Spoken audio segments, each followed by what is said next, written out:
some guy, Rob Russo, some leftist based in Canada. I was turned on to this sick individual, and I found this.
Real quick if tier 3 is high or low.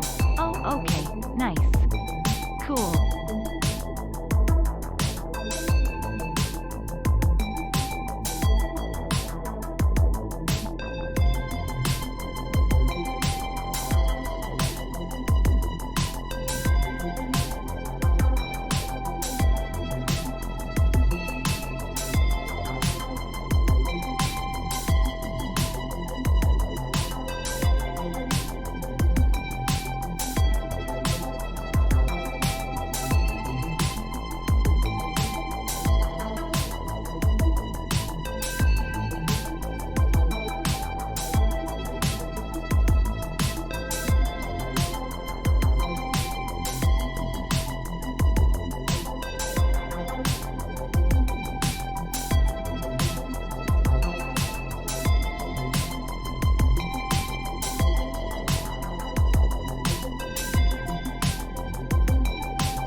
talking through all this. It's the return of Red Scary.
Two, check. Check. What's up, folks? What's up, friends? Hello. Good morning. Hello. We're here. I'm back. We had a long weekend.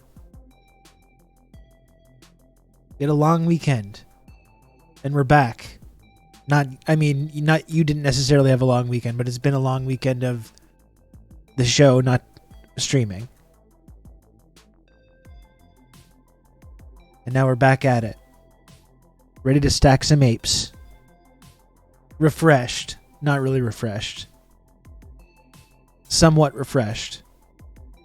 Thank you so much, Warlock, for the 8 months resub at tier 3. Thank you, Warlock. And thank you, Red Scary, for the 18 months resub at tier 3, the return of Red Scary. Thank you so much to you both for the resub and for all the support both of you have shown this community. Very, very much appreciated. Thank you to the two of you. I'm having a long weekend right now. That's kind of nice. We got a big day today.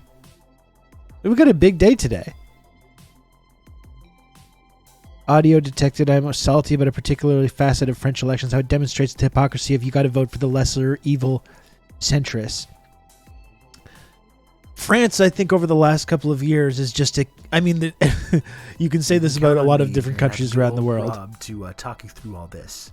Me too.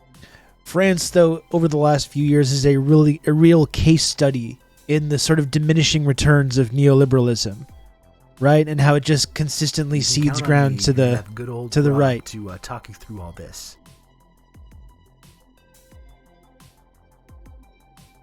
And how it consistently cedes ground to the right. Right? Like we talked about that at the last French election cycle where Macron was reelected in the runoff with Le Pen. But just talking about the ways that Macron has tried to appeal to a lot of the same far right tendencies that she has, and actually tried to get to Le Pen's right on a lot of issues when it comes to immigration and Islamophobia and this kind of stuff. They're trying to literally outdo the right wing. And then so you have that in the French election cycle, and then you have this more recent cycle with these parliamentary elections. I don't know the total terminology of it, where now you have again Macron's party and neoliberalism assisting the right, who just made historic gains. There was gains for Mélenchon on the left too, and it's Macron losing power is an interesting development, but overall there's this phenomenon of Macron voters allowing Le Pen's party to gain seats when they could have voted for Mélenchon's party and chose not to. Macron was also red baiting hard in the last few weeks. Absolute scumbag. He is a scumbag. Thank you so much to Human Person as well for the resub at 5 months. I appreciate you, Human Person. Thank you. And thank you, Comrade Social Distancing, for the gift sub. Thank you. Look at this. Look at this. We're getting started out at the gate here. We're hot. Coming out the gate. This is a big day here, folks. Big day. A lot of news stuff to talk about. We can continue talking about France. We will be, of course, talking about Colombia and the huge election victory in Colombia. A left-wing party actually in control of Colombia for the first time in, I think, ever. And that's that Colombia in Latin America. That's the United States colonial foothold. Unlike a lot of we talk about the collapsing empire vibes a lot, and I think seeing this shift happening in Colombia of all places now, you're seeing the imperialists losing their foothold in Latin America, right? That's kind of their grip is loosening as this pink tide continues to sweep across the continent. You can count on me. You're gonna have good old Rob to talk you through all this. Hello, First time Rob in 80 plus years. Chat. TRRS drums, TRRS drums, TRRS drums, TRRS drums, TRRS drums, TRRS trustworthy Rob. Thank you, Waldos. Thank you, Waldos, for the 10 months resub at tier 1. I appreciate you, Waldos.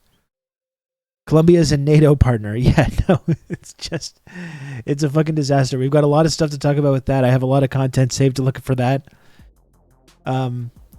Of course, all the right, Anthony Blinken is doing the Wojak meme with the crying, the calm face over the crying face. We congratulate the newly elected leadership in Colombia, and we look forward to working with you. We look forward to working with your government and strengthening the bonds between Colombia and the United States. They're just seething. They're absolutely seething. It's so satisfying.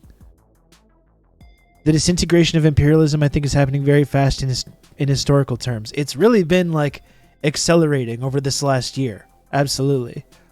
It just seems like it's accelerating exponentially. And I think that's where it's dangerous as well, right? Because I think we can see this kind of collapse, this real-time collapse of U.S. like hegemony Count on me. You're gonna have and a U.S. good old empire, Rob this to, talk you real-time through all this. decline. 15 months baby, let's go woo. PS shout out to my fellow finance sickos, join the Discord. Thank you, Old Dutch, for the 15 months of Tier 2 and for everything you do, Old Dutch. Very much appreciated. Thank you.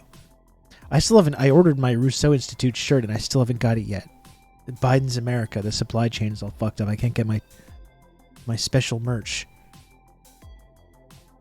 No, but it is really that's the dangerous moment though, is that we're seeing the empire in decline in real time. We're seeing the decline of imperialism kind of in real time.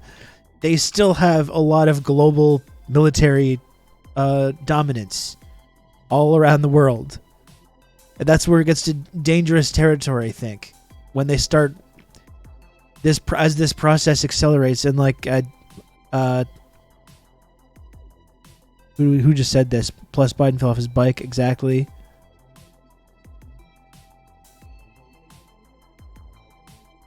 Is it Dakadoon?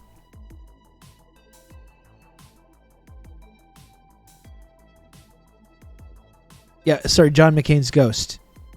If there's a big economic recession, it could accelerate even more, which we all know there is going to be. As Old Dutch pointed out, we talk about this often in the Finance Sickos channel of the Discord. This recession is on the horizon. This like ongoing shift, the de-dollarization process is accelerating exponentially. And this is where it gets concerning, I think, is when you have the United States has this still the ability to project strength, unlike any military strength and dominance over the entire world, the way no other country can.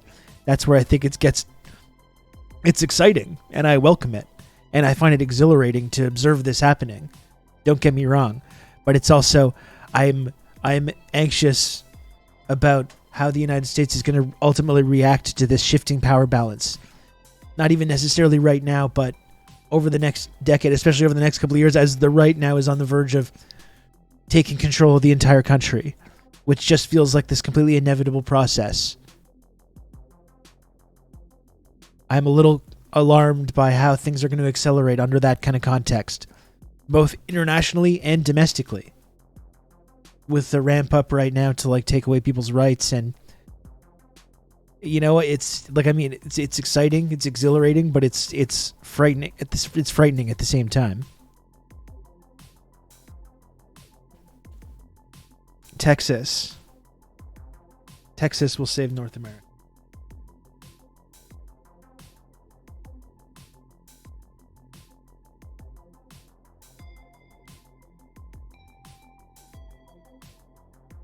So we got France, we got Colombia, and Texas DPR. That would be so cool if Mexico started backing separatist forces for a People's Republic. That'd be sick. We got all that coming on. Plus, folks, at 2 p.m. Eastern. At 2 p.m. Eastern, we'll be talking to Nick LUTSKO. Amazing, hilarious comedian and musician Nick LUTSKO is coming on this very program in 90 minutes from right now. 90 minutes from right now, we got Nick LUTSKO coming on. And I have a fun little segment planned actually for that. You know, often, as we know on the show, we get pretty serious. Sometimes at the interviews, we're talking about like serious shit, serious subjects. We don't really do more comedic stuff, so I'm like prepared a little segment. We got a segment coming.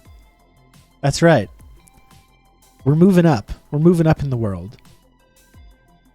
Not only am I smooth now, and I no longer have low light mode enabled, and my video actually looks like a normal video, and I'm smooth.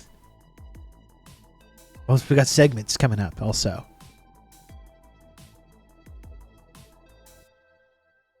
The chat is all about the segments.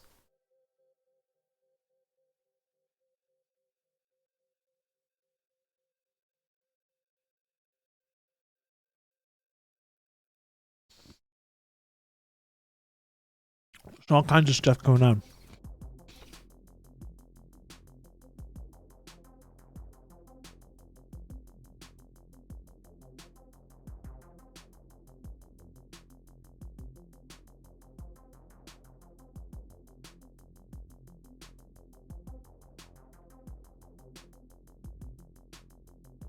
Crack open my diet soda here.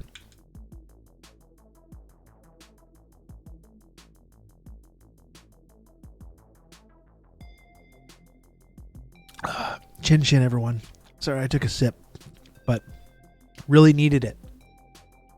Really needed it in that exact moment.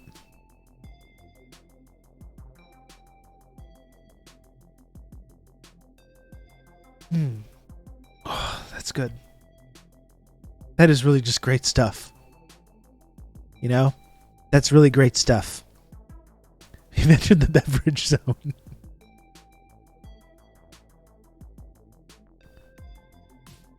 I saw that. Did you see that viral tweet about Diet Coke?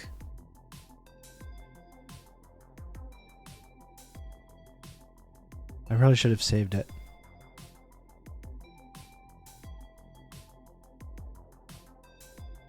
Yeah.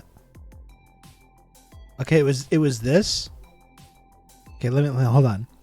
I found the tweet that I was looking for, but really that's a copy of someone.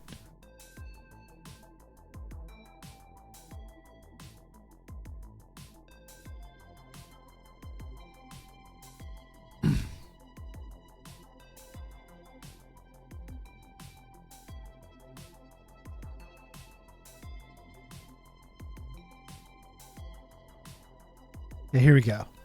I found it.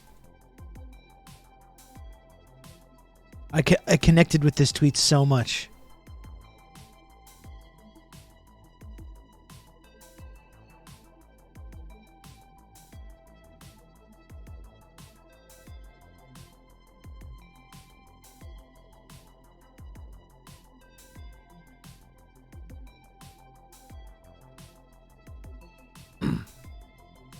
I used to drink tons of Diet Coke, but it's been 1 month since I've had a drop. I want to share some of the changes I've observed in myself over that time. My health is unchanged. I'm less happy. My one source of joy is gone. Thank you for encouraging me on this journey.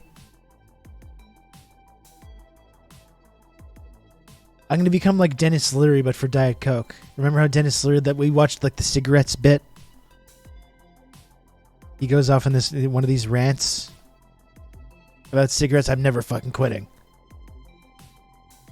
That's going to be me for Diet Coke. There's nothing they could say. There's nothing anyone could say at this point. My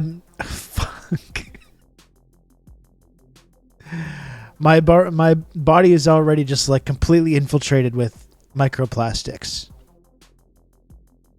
Oh my god.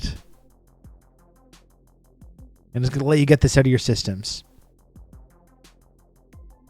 You can count on me. You're going to have good old Rob to talk you through all this. Diet Coke.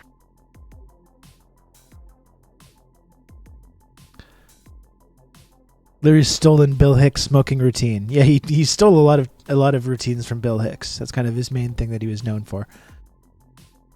I'm a Diet Coke main. I'm going to drink a little more tea just because it's cheap and has some antioxidants or whatever. I should probably join you in that. I guess I could be convinced to like cut back to 1 per day. And usually, like often I only have 1 per day. Sometimes I'm getting up in the 3 or 4 zone though. Maybe I could probably have 1 tea. I think that would be reasonable.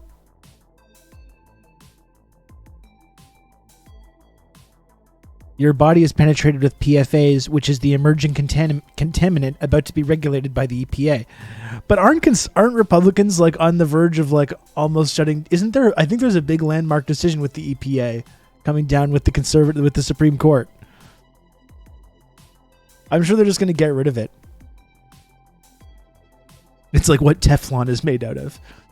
And as well, the emerging stories that are coming out about how all these corporations knew full well that like we were ingesting all these microplastics and that it was dangerous. Similarly to the effects of fucking DDT or the effects of our oil addiction. All these corporations are totally fucking aware of exactly what all these like harmful products are doing. Like they know full well when they dump wastewater in like a stream that empties into a drinking water resource. They know full well that these things are unhealthy and are going to have bad health consequences, and they just do it anyway, and they kind of rely on obfuscation and lobbying and media campaigns to make people believe that they're not poisoning them. And it just comes up time and time again that these big corporations know full well exactly what kind of behavior they're engaging in and what kind of health consequences it's going to have. And they just continue to do it anyway. And they deliberately lie about it, all to make more money. Many such cases. There's many examples of this.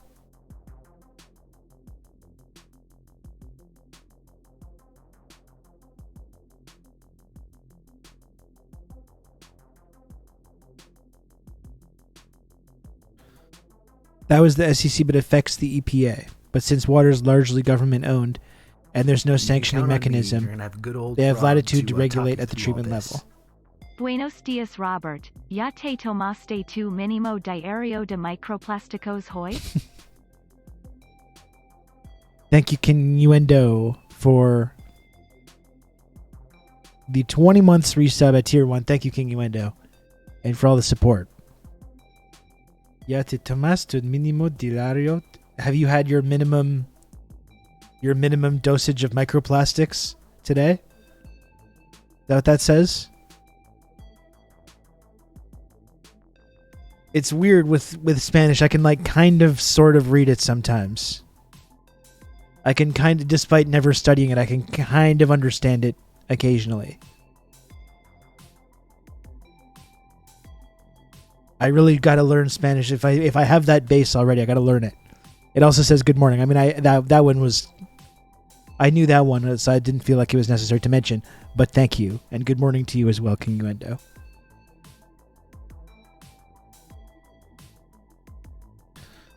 Moving to the global south. Perhaps one day. It would be nice, wouldn't it?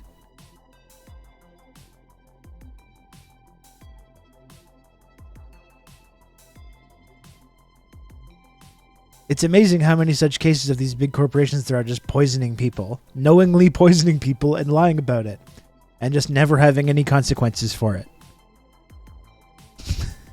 Best not to think about all that too much.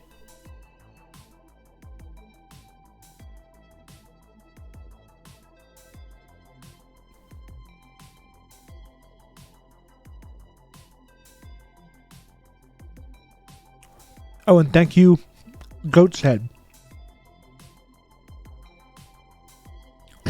for the 8 months of tier 1. Appreciate that, Goat's Head. Thank you.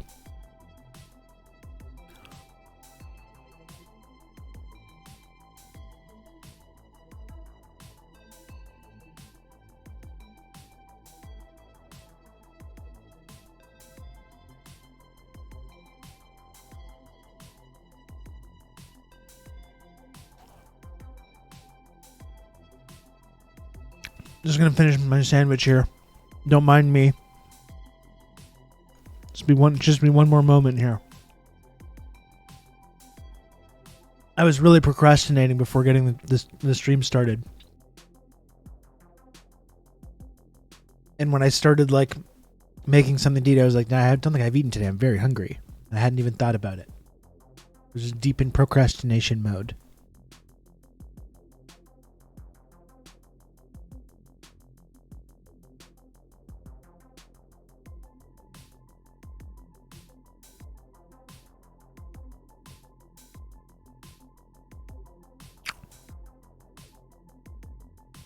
I'm still procrastinating. Watching this stream doesn't count as procrastinating. Okay? It counts as doing work. So you can all feel better. If you ever think you're like, oh, what am I doing? I have all these things I'm supposed to be doing. And I'm sitting here watching the Rob Rousseau show on Twitch. You're not procrastinating. Okay? You're part of something special. You're building something special. We're building something special together. We're doing politics. We're doing politics when we log into this. So you don't need to worry about any of that stuff. Don't feel bad.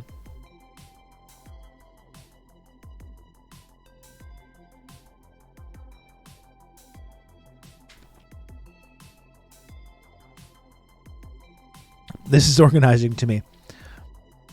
When you're subscribing to the channel, then you're doing politics even more. And the more people subscribe, the more politics we're doing. This stream's perfect to watch while I'm drawing. It actually makes me procrastinate less. Oh, that's great. There we know. There we go. We're advancing the discourse. That's right.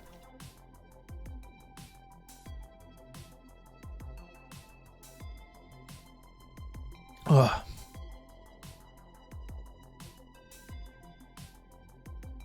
I had a rough night of sleep last night. I'm in a bad sleep cycle right now. I keep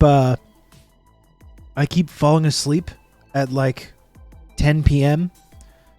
I'm putting my kid to bed and I fall asleep like every time. It's so hard not to. I've talked about this before. But then I wake up in the middle of the night and I move. I wake up and I'm all disoriented and I go change locations. And I can't get back to sleep. I didn't get back to sleep last night until I was up from 1:30 to 5:30 last night. And sometimes when you're staying up later than you're supposed to, and you're scrolling your phone or whatever, you feel guilty, and you're like, well, I got to put my phone down so I can, get some sleep, and so I'm not totally messed up tomorrow. I was really I was literally lying there listening to ambient synth music for an hour, just literally just closing my, just lying there with my fucking eyes closed, just trying to sleep. That's just not happening. I actually got to go start the Monday tradition of I'm off work, so got to make red beans and rice for the masses. That sounds very nice, Rylan. Can we have some? Can we have some red beans and rice? That sounds wonderful.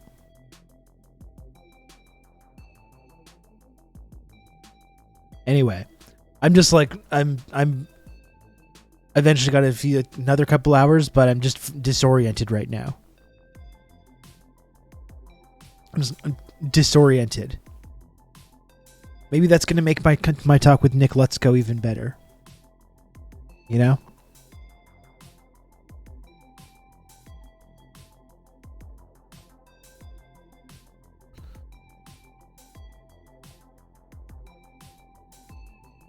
I actually am taking some Delodane after it's done. Oh, damn. There we go. Many great minds have had alternative sleep cycles. I think if I was being productive in those times when I was awake, then I would feel better about the weird sleep cycle. If I was accomplishing something. It really doesn't feel that like I'm moving forward on anything in those moments, though. A lot of the time I'm literally just lying there.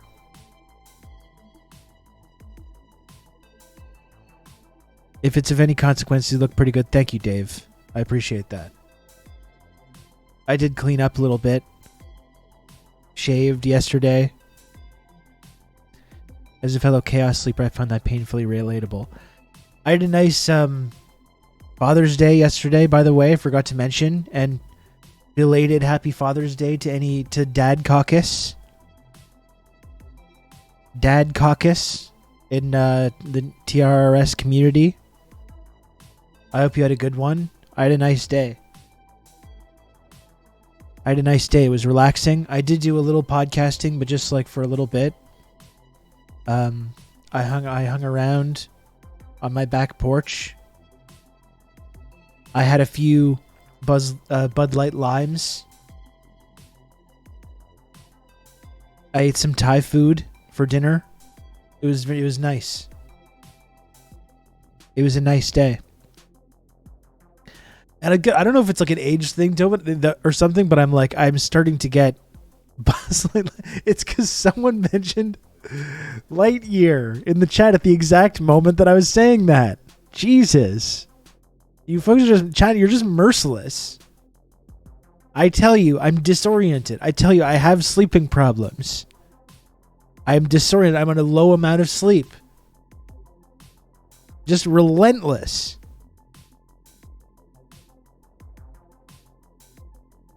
Chat's like, I don't care.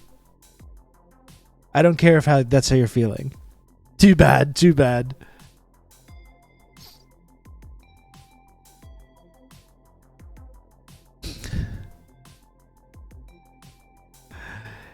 Anyway,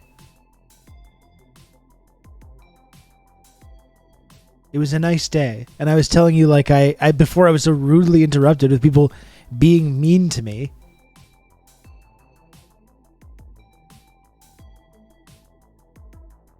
You know, we can't be nice to you. It's against the chat rules. God damn it. We got to revisit that.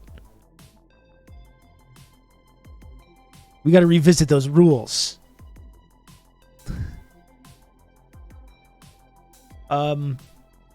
No, I don't know if it's like an age thing, but I feel like I'm starting to get like way more emotional all the time.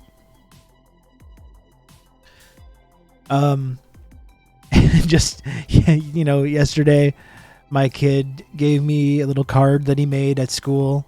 That's like he like constructed a little dinosaur, and he wrote, "I love you, Daddy," on it. And I was just like, he gave it to me and I was like, just like, it's too much. The chat parliamentarian said, no, my hands are tied. Wish I could help. This is the rules-based international order. God damn it. Rylan and I were talking about how weepy we were getting in our old age and we hate it. Yeah. I mean, this thing, it's not just like my kid as well. It's not just that. He makes me emotional sometimes. Just because I love him very much, and it's ridiculous. But just random stuff as well. Movies, like we watched Avatar the other day, and the whole sequence, I don't want to spoil the sequence, but the whole sequence and near the end, when the big military assault takes place, just crying. I was just watching that, just crying. Avatar sucks. No, it doesn't suck. It's actually very good. So maybe it's you that sucks. Maybe you should look in a mirror. How about that? That's what I think about you. He is a big fan of Dinosaur Squatch. Not as much as like superheroes and stuff, but you can count on me. You're going to have good old Rob. He does enjoy it. Talk you through all this.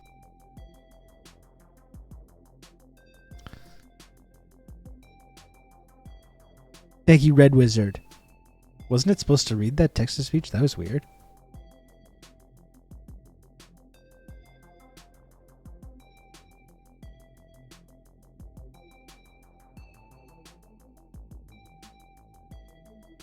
Thank you, Red Wizard says Avatar kicks ass. Haters BTFO. Couldn't agree more.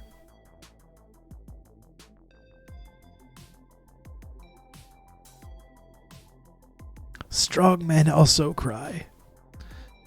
The emotions are always there. It's healthy for them to be expressed. No, I know. I mean, it's annoying. Like Lodane was saying, it's probably for someone with my upbringing, it's probably better for me to just like live that a little bit rather than repress. I love repressing things. So maybe it's better to not do that.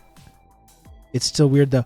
I did see as well, I mean, people were mentioning Lightyear, which is why I said Buzz Light Lime earlier, because someone wrote about seeing Lightyear. Who was that? Technomancy. Because we also saw that on Saturday. We saw the Lightyear movie, which I didn't even really like that much as well, but I got somewhat emotional in the beginning part of that as well. And it's just like any just like random saccharine like appeal to your heartstrings or your sentimentality, and any like random Disney movie now is enough to at least make me go, and like you just that little swallow, you know. It's stupid. It's really dumb. Like Avatar, at least the emotion feels kind of earned. I shouldn't be getting emotional at any point watching fucking Lightyear, though. That's just embarrassing. That's humiliating. That's humiliating for me.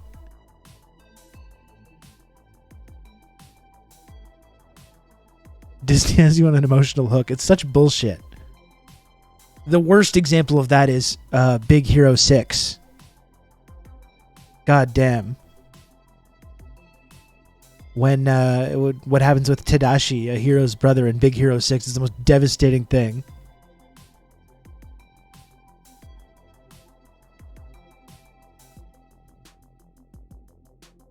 I imagine what you'll do if you watch Into the Wild. I have seen Into the Wild. That's the one with Emil Hirsch, isn't it?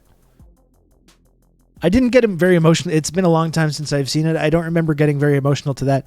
I think the character that he plays in that movie is like, I don't want to say that he had anything coming, but he kind of put himself in a certain situation that I didn't feel all that bad for him. I was kind of just like, okay, well.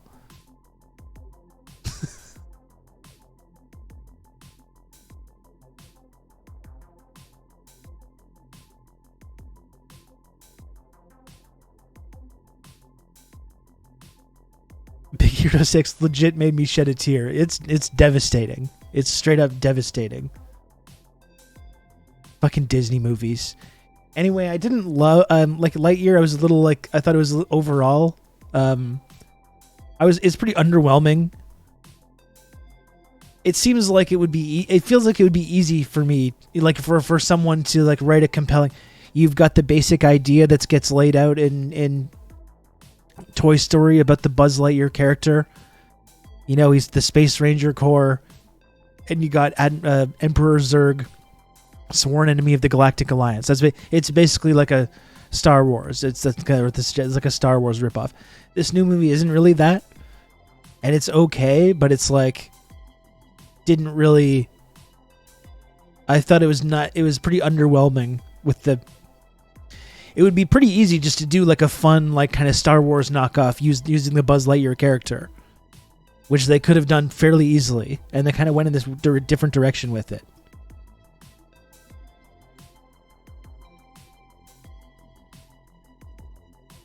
Simply don't watch that stuff. Well, I got to watch it. Once you have a kid with Sinchel, I don't know what your status is with that, but it's just not an option. They got to watch this shit. They got to have it. And as a parent, you're just like, oh, I can like relax for 90 minutes. It'd probably be better to like be encouraging him to like do other things during that time, but it's pretty tempting when you're a parent to be like, oh, I can just chill out for 90 minutes. It's a nice idea, you know, and it's hard to say no to that. Buzz Lightyear, but it's Starship Troopers. Now that would be fun. Now that would be very fun.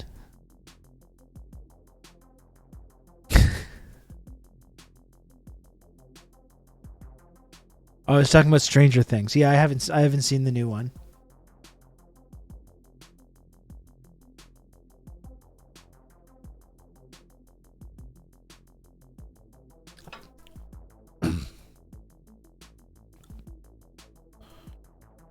Movies are just like novels, actually, so watching them is the same as reading. Well, I would agree with that, but that's the thing. It's like I spend my time watching movies that otherwise I probably would not be watching. Like I would love to spend the time that I spend now watching TV and movies, if I spent that watching things like that actually I wanted to watch, that could maybe like help me learn about or think about interesting subjects in some way. That would be one thing, but most of the stuff I'm watching is like Cars 3. I've seen Cars 3 like more than I've seen many of my favorite movies. Right? I've seen Cars 3 up there with like as any of my favorite movies that I've watched throughout my life in terms of the amount of times that I've watched it. You know, that's not great. That is not great.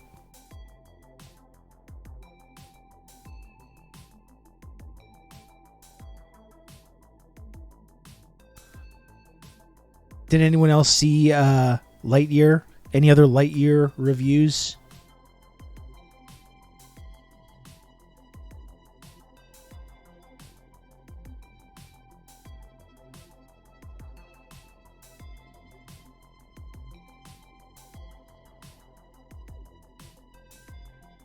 I hate Cars. I only watched the first one. I won't watch the sequels. Well, that's the thing, because Pixar has some decent movies. Like, that's why Pixar has been popular, because they make kids movies that are also kind of like work on some level that adults can also enjoy, because they know that these movies are being watched by adults half the time as well, or the majority of the time. But Cars isn't even that. Cars has just no appeal to anything. It's just bad. It's just really not good.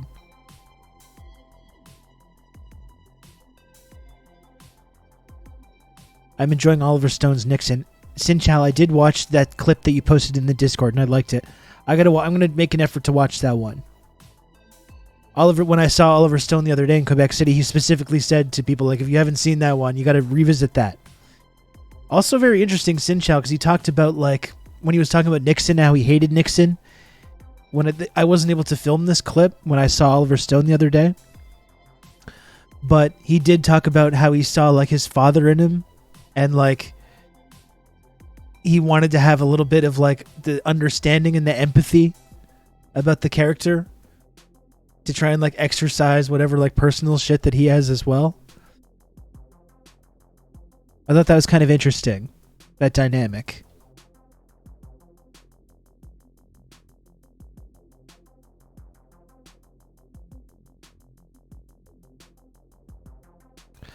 Haven't seen it, but it looks pretty mediocre based on the trailer. The actual, like, look of it was good. Like, the effect, the animation is good.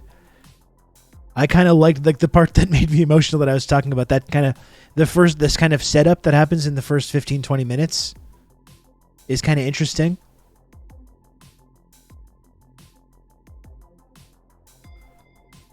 But it doesn't really go anywhere with that. That made a lot of sense to me. I thought it was kind of, like, pretty lackluster. For what's supposed to be, the whole idea is that it's supposed to be the big blockbuster movie that captured this kid's imagination in the 90s that made him want to buy the toy.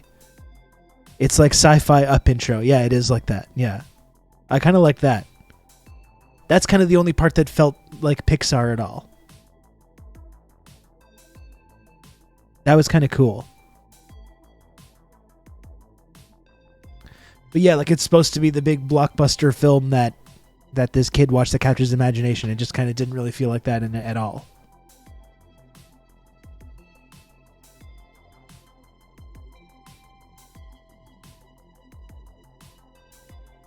Not a Star Wars fan, but am interested in the Obi-Wan show. I did watch the first couple of episodes.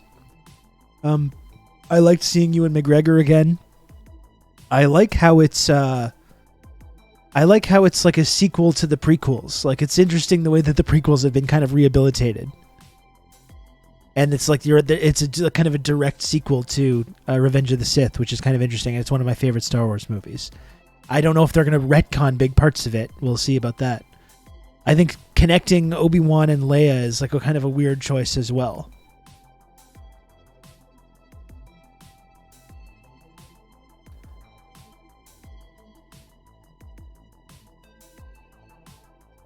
The precocious Leia stuff was so grating to me. I mean, it's not so much the character, but it's more to the way that they're kind of rewriting and retconning the original character and the sort of the original trilogy, which is, like, I think, dangerous territory. It's the problem with doing these kinds of shows as well. And I feel the same way about Strange New Worlds, the new Star Trek show, which looks kind of cool, but I don't know why they position themselves in this kind of this very precarious continuity that they have to maintain at all times.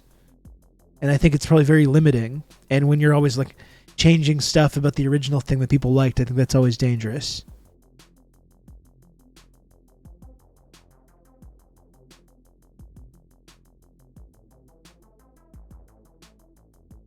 I like how the animated Clone Wars series went over that prequel timeline, but also went over a lot of background events that happened during and after. Yeah, I never watched that, but I'd be interested in checking that out. I'll try to get my kid into that. You can count on me. You're going to have good old Rob to talk you through all this. 4 months of subversion. Moving on up the friendship triangle. Thanks, Rob. I'm sorry, we'll indulge your love of Avatar, but the only good Star Wars are 4 and 5. I like Return of the Jedi as well, even though it's flawed. I do like it though. And yeah, I do, even though I think the prequels are flawed also, there's stuff I like about all the prequels, and Revenge of the Sith I think is genuinely good. Revenge of the Sith is I would say it's my third favorite Star Wars movie.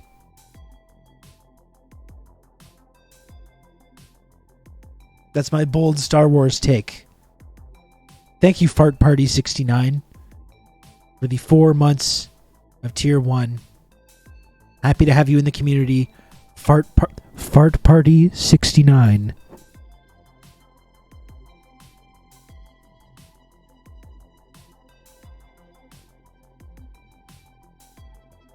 No matter what flaws are in these movies, when that moment comes in Revenge of the Sith, when Obi-Wan and Anakin fight, the emotional stakes are there, and it fucking works. The score is there.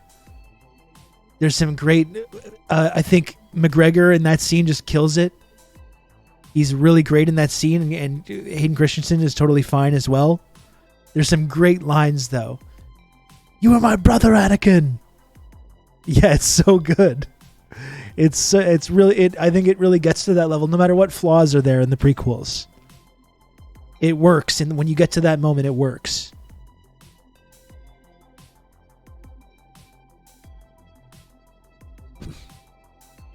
I will do what I must. The action in the prequels, especially in Revenge of the Sith, is incredible. Yeah, absolutely. Yeah. It's so... Fart Party, it's horrible. You were the chosen one. Talk about emotional moments in movies. That'll do it to me too. I think that's one thing in that movie as well. Especially in the beginning of the film in Revenge of the Sith, it sells. You get the sense that they have this bond, right? And they're talking about these, like they're talking and laughing about these incidents that happened that they're kind of alluding to. And you do get the sense that they are close, they are connected, and it's so heartbreaking when that moment happens. I do love seeing Palpatine go full evil in it too. It's very entertaining.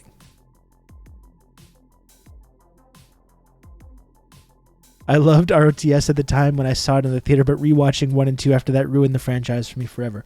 I haven't seen Phantom Menace in quite a long time. I know there's really bad stuff in Attack of the Clones as well, but there's still... You know, in Attack of the Clones, I like the first, 15-20 minutes. The whole setup on Coruscant and the foiled assassination plot and the big chase that happens.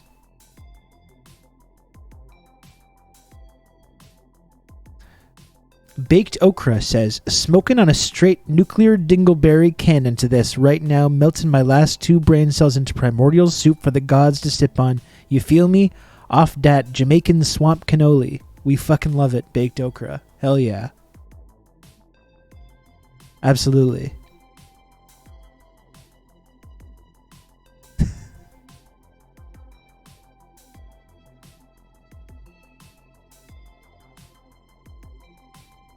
There are some crazy Order 66 flashbacks in the Obi-Wan show, also both Vader and Obi-Wan reminiscing about each other while hunting, hiding, etc. I'm going to check out the rest of it. I think I just convinced myself to check out the rest of it, because obviously I'm still invested in that relationship.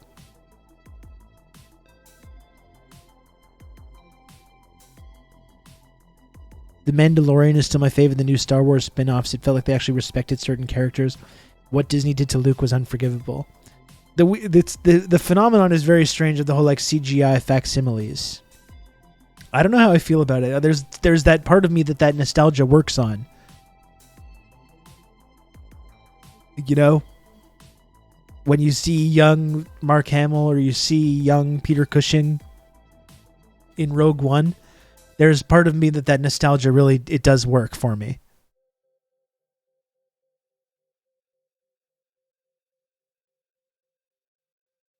The Mandalorian. Yeah, I enjoyed it from what I saw, though. Well, not young Peter Cushing, but you know what I mean. Still alive Peter Cushing. You know what I mean.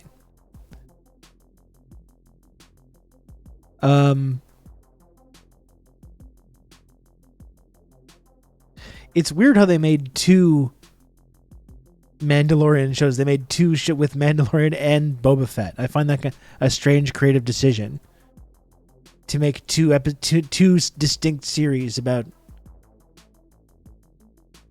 those very kind of similar characters.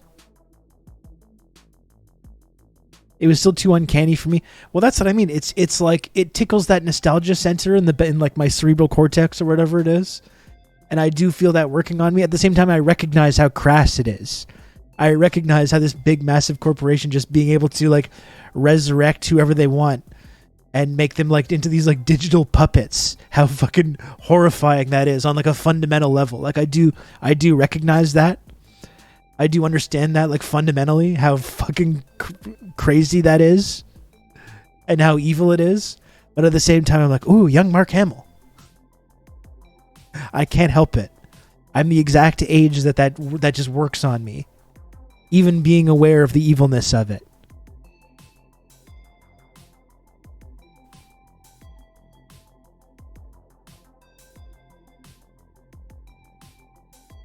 Everyone loves Baby Yoda. He's good. Yeah, that was cool. I like how they're using that new technology to film it, though.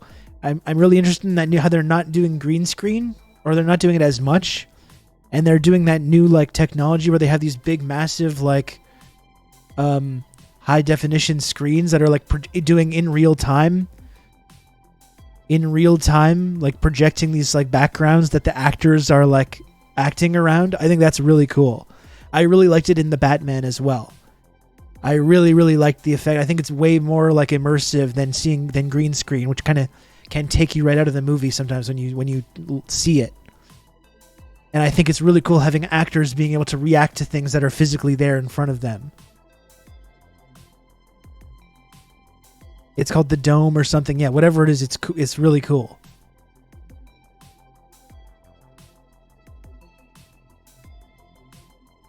I always think too late to give these segments titles afterwards, after we've been talking about like pop culture shit for like 30 minutes. I really like that effect, though. I think it's really neat. And I'm thinking about how that's going to be used in the future. I think it should be really cool stuff.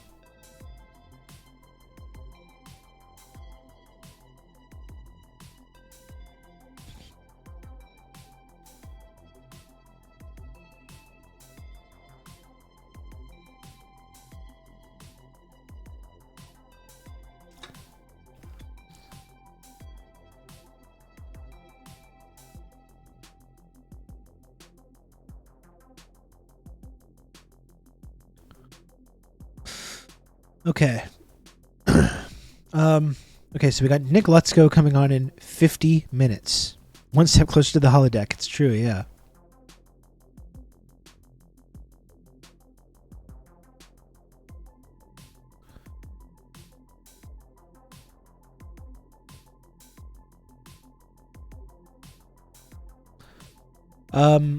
So why don't we... I'm going to see what's on...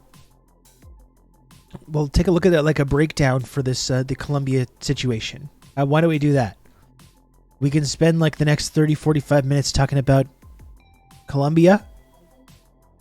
Then Nick will come on. Nick LUTSKO is going to come on at 2 p.m. And then we got more stuff for after that. How's that? Does that sound like a plan?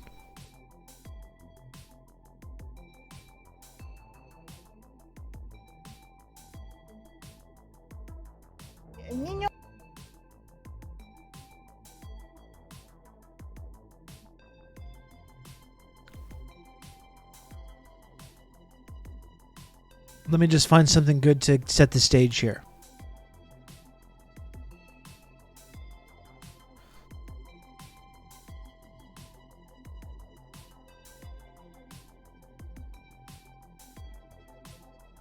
You can be a light side Sith, you can be a dark side Jedi. Don't accept the narrow view the movies give you. Play Old Republic, please. I will help you.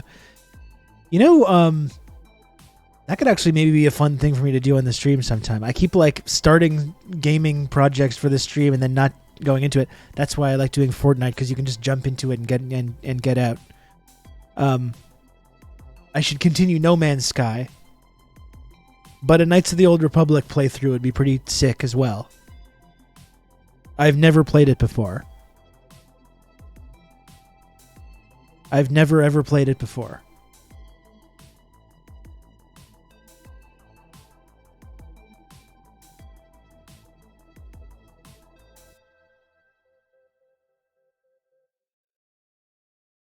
Could be something to look into.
If you're on audio only, I am still here. I'm just setting up my title and everything here. Bear with me, please. Bear with me.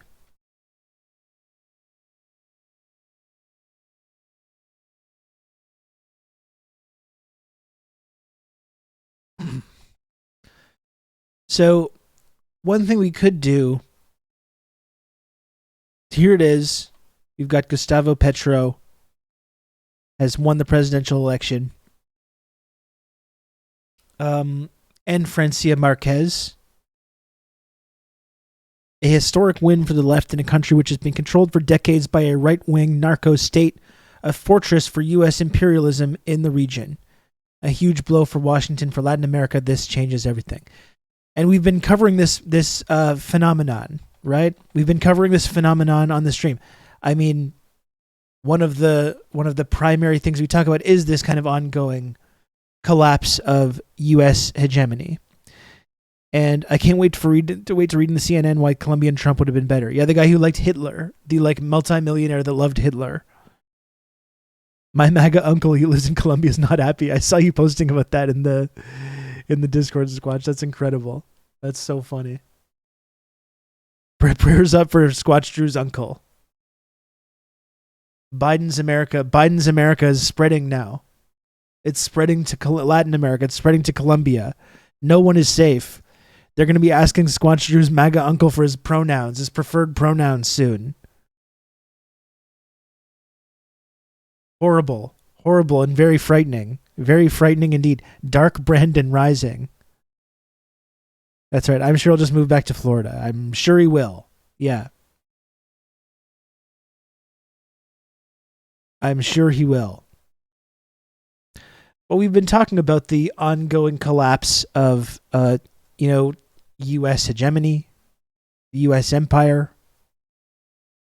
And we're seeing this historic shift that's going on in Latin America right now. Of course, like, what is The Economist saying about this? It's really amazing seeing people start to freak out about this.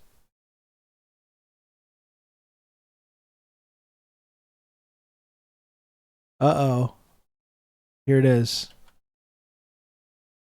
It's very funny seeing the reaction to this. Latin America's vicious circle is a warning to the West. Economic stagnation, popular frustration, and polarized politics are reinforcing one another. When they vote in a presidential runoff election this weekend, Colombians face a grim choice between two ill-qualified populists. On the left, Gustavo Petro, who is still not wholly shaken off his long-standing sympathy for Hugo Chavez, the caudillo who destroyed Venezuela's economy and its democracy. Fuck off. On the right, Rodolfo Hernandez is a bullying former mayor with no team and not much of a program beyond expelling the thieves, as he calls the political class. And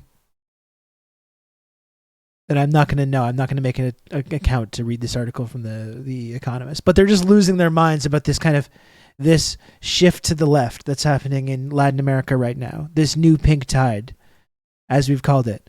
And for one, it's just like, there's one thing about this moment that I think is really, truly incredible, which is that the effort that the United States have spent destroying leftist movements throughout Latin America for now 70 years, like going all the way back to Guatemala, through the years in El Salvador, in Nicaragua, in Chile, in Brazil, in Colombia, all throughout Latin America, Bolivia, Operation Condor. The resources and the brutal violence and ruthlessness with which the United States and Western imperialism have crushed left-wing movements in Latin America for now decades. And I find it so inspiring. Like, if we look around and feel depressed about the state of America or the state of the world, or get depressed about climate crisis or whatever very legitimate things we have to be depressed and anxious about, one thing that gives me so much optimism and confidence and hope in the future is seeing the resilience of these peoples.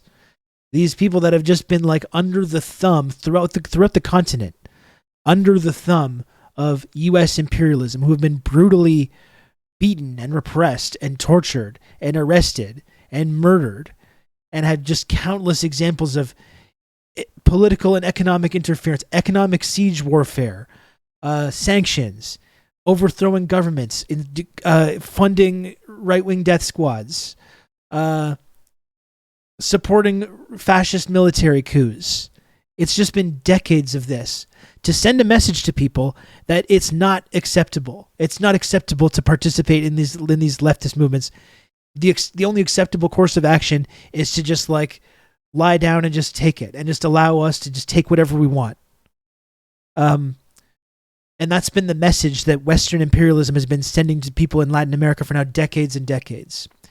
And the resilience of these people and the way that these movements are still thriving against all these odds, against all the odds of the most powerful, economically and militarily, the most powerful government in human history, spending decades and so much resources trying to make these people submit to their specific vision of how the social and economic order is supposed to work, and the international world order, and where their role is, and where their place is. After decades and decades of this, the resilience of these people still fighting back, and now feeling this moment, like right now, where the tide is actually turning, and Latin America, despite all these decades of repression, is still taking this turn back to the left. And they're doing it in a time when it's not like it's the end of the Cold War and there's only one game in town, and the only way that they have to develop is through the IMF and through the West. It's happening in a context where globally the United States is losing its power and influence. And there's rising hegemons that are able to provide a counter to that. No matter how depressing everything going on in our culture and our society is, and I don't want to downplay any of that stuff, that I think is just something that's so awe-inspiring to me. That after so many decades, these movements are still thriving and people are still standing strong and are standing up to the empire. You know, I think that's really incredible. We can take a look at this breakthrough news segment. This is from a few weeks ago, right after the first round of the elections. Just to set the stage for who was, you know, there must be something that's like more that's like a news hit on this recent election last night.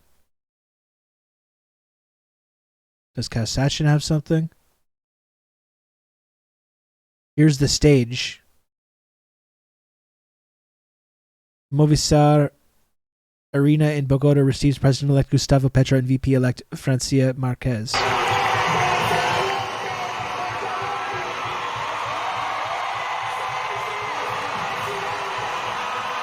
And yeah, I mean, those people have been combating empire for centuries now. Yeah, it goes beyond the last 70 years. I'm really just talking about modern history, like since World War II, but it does go back for centuries. Ben Norton posted a video about it. Okay, I'll take a look at that after.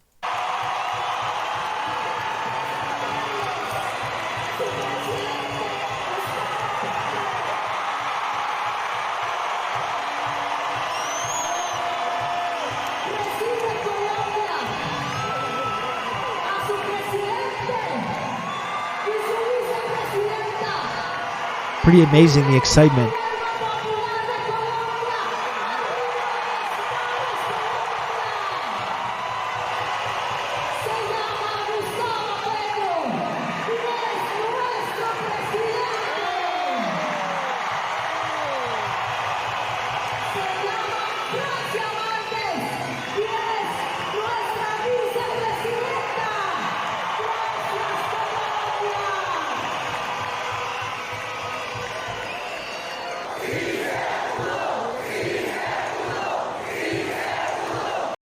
And this is just so funny. Check this out.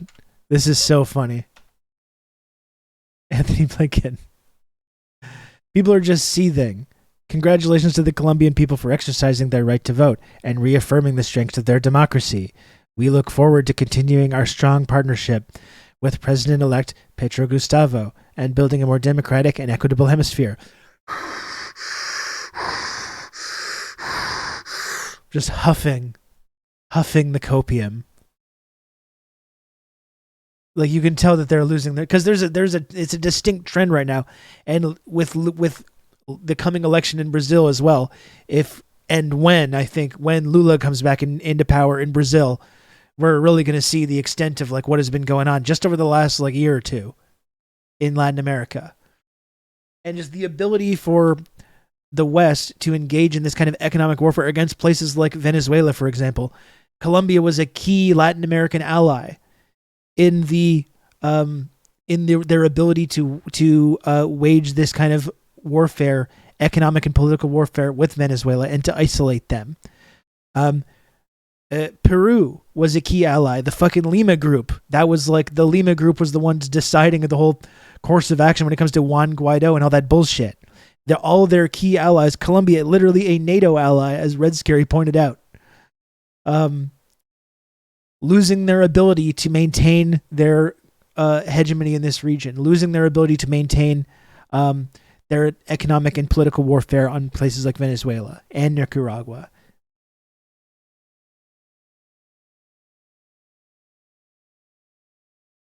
Really amazing stuff.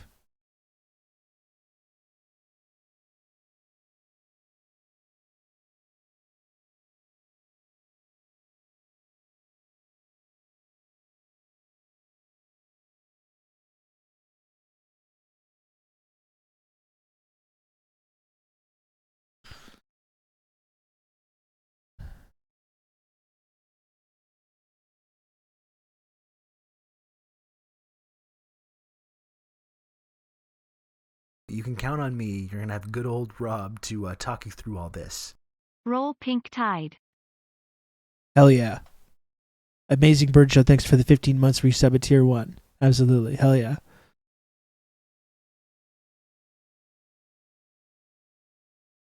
Okay, let's check out Ben Norton's video on this.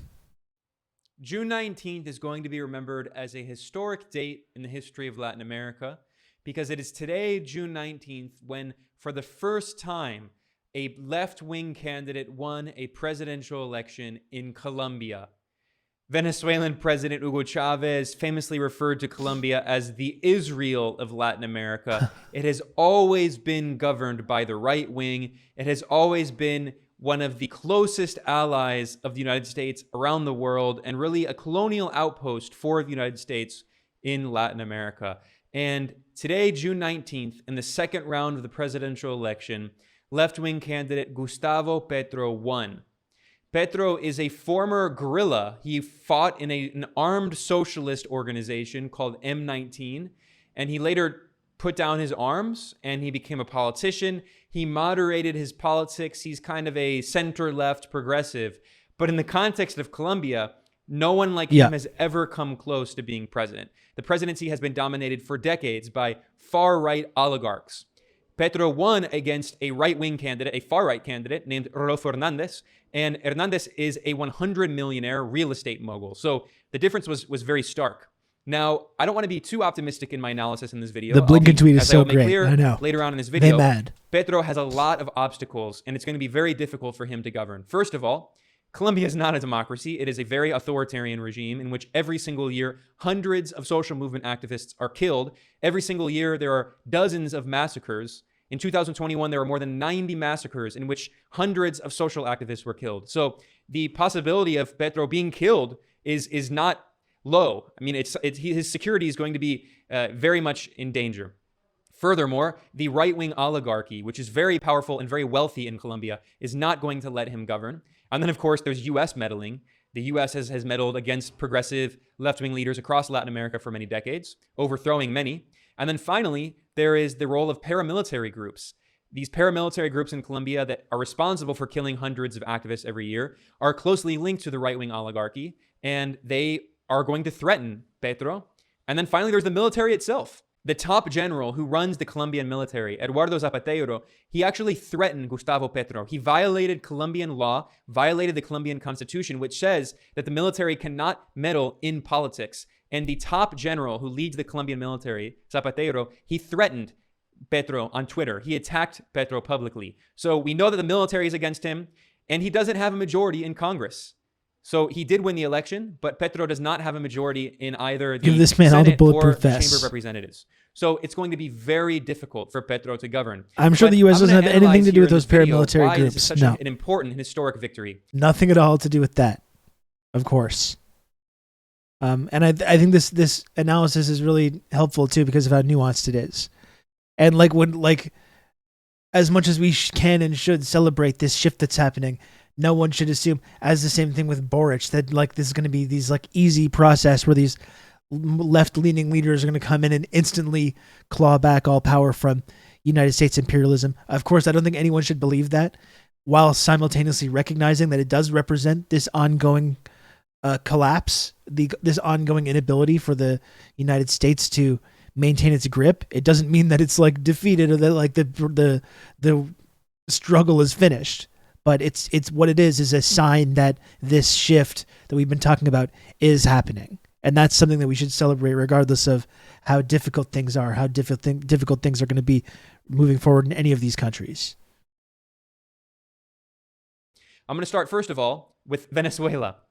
The victory of Petro in the election is the end of Juan Guaido, this coup puppet who never received a single vote in a presidential election. Juan Guaido. Joining us in the gallery is the true and legitimate president Canada of still Venezuela, recognizes Juan Guaido. Mr. President, we still recognize Juan Guaido. It's humiliating. The U.S. still recognizes him as fake president of Venezuela. In fact, Antony Blinken, the Secretary of State, the head of the U.S. State Department, this June, he released a ridiculous statement referring to Guaido as so-called interim president of Venezuela. That's laughable. Less than 15 countries in the world still recognize Guaido as the imaginary president of Venezuela. The U.S. and Canada and Colombia are some of the very few. And now Petro is going to be president, and he's made it clear that he's going to normalize relations with Venezuela. That said, we should not pretend like Petro is some great friend of Venezuela. During his presidential campaign, he made a lot of ridiculous comments, saying demonstrably false things, attacking Venezuela, also attacking Nicaragua and Cuba.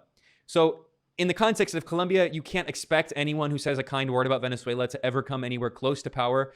Petro is a politician. He understands how the game is played. So he criticized Venezuela a lot. He is not going to be an ally of Venezuela. He's certainly not the Colombian Hugo Chavez.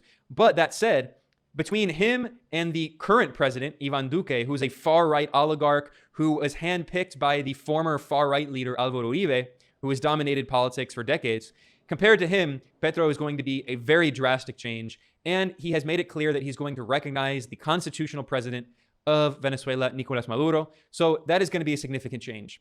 The current far-right regime in Colombia has carried out numerous cross-border attacks, terrorist attacks on Venezuela, including in 2020, the infamous invasion, the botched invasion of Venezuela, which is called Operation Gideon, that was backed by the U.S., including a former U.S.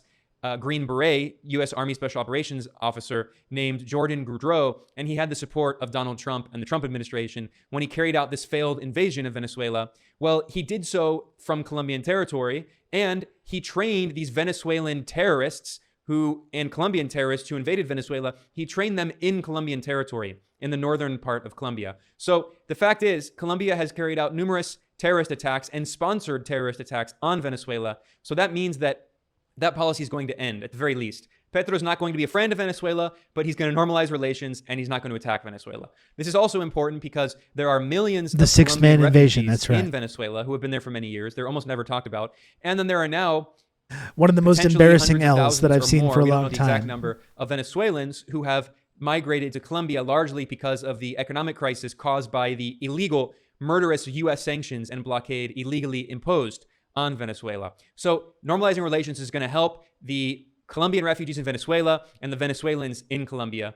And it's going to help also both economies because they're going to be able to do trade with each other. Venezuela's economy has suffered because of Colombia's blockade, backing the U.S. blockade, and Colombia's economy has suffered as well. So that is an important shift that we're going to see. Now, there's also the issue of peace. Colombia has had violence inside for many, many decades. And the U.S. government spent billions of dollars through Plan Colombia, which was this neoliberal program in which the U.S. spent billions of dollars on corporations claiming they were going to create jobs. All they did was actually displace campesinos, peasants, and working class people. And also the U.S. spent billions of dollars funding the Colombian military, which is closely linked to paramilitary groups and death squads that have been attacking and murdering working class Colombians and especially campesinos, peasants, for many decades. Colombia never really had significant land reform at the level of other countries. After the Spanish colonialists were expelled, the land was still held in the hands of these oligarchs, and they never really had a process of land reform because Colombia has never had a left-wing government. So that means that a lot of peasants in the country live in feudal conditions. They are treated like slaves or feudal serfs. And Petro has promised land reform. That is going to be extremely difficult in Colombia because the land is... We've talked before about how land reform, I've talked about it before, how that's when people start talking about land reform in whatever like left-wing government that comes in Central and South America or anywhere else, that's when the State Department guys and the CIA guys start hearing that Kill Bill siren in their heads. That's when they start, it really drives them into a frenzy, a kill crazy rampage. So it's amazing to hear that this is being talked about, but traditionally that is a big problem. When people start talking about land reform, that's you don't talk about that. It's the CIA trigger, that's right. Land reform is just politically redistributing land, like from the hands of in most cases, like the wealthy interests that own the land, giving it to, back to peasants, farmers, and redistributing it in a more equitable fashion. The thing I always remember when it comes to land reform is that like Mandela promised a lot of land reforms when Mandela was like becoming a big international figure and he won the presidential election. And the way that the IMF came together to ensure that Mandela couldn't implement his more radical land reform program in South Africa.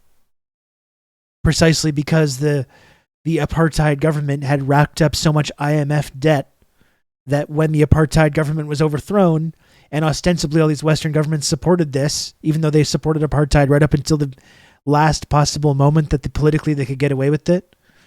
But when apartheid was overthrown, of course, they all celebrated this and they accepted Mandela as this kind of important global figure. But of course, they came together specifically with the IMF to ensure that Mandela couldn't carry out that kind of land reform. But land reform, that's what has led to, CIA coups and assassinations and economic warfare and all kinds of stuff in Latin America and elsewhere. So that's exactly why that is going to be it's I'm sure going to be a significant issue moving forward in Colombia if they do decide to continue going in that direction.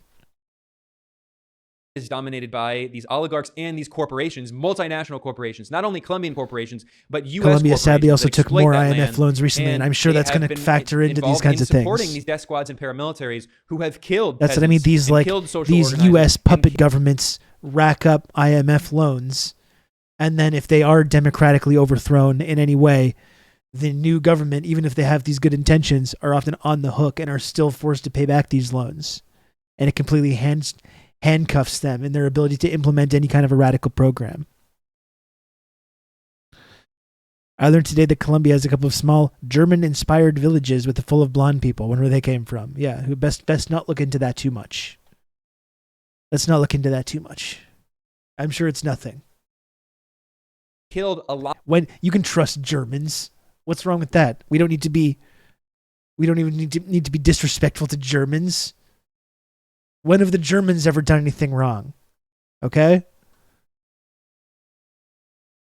Sorry, I'm just hearing in my earpiece. Okay, yeah, they've done a few things wrong. Maybe that is something that we should take a look at some point.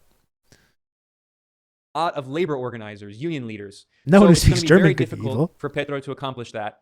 I should also stay here. It's very important that the vice president, Petro's running mate, is herself. This is an from amazing social story as movements well. In the countryside, her name is Francia Marquez.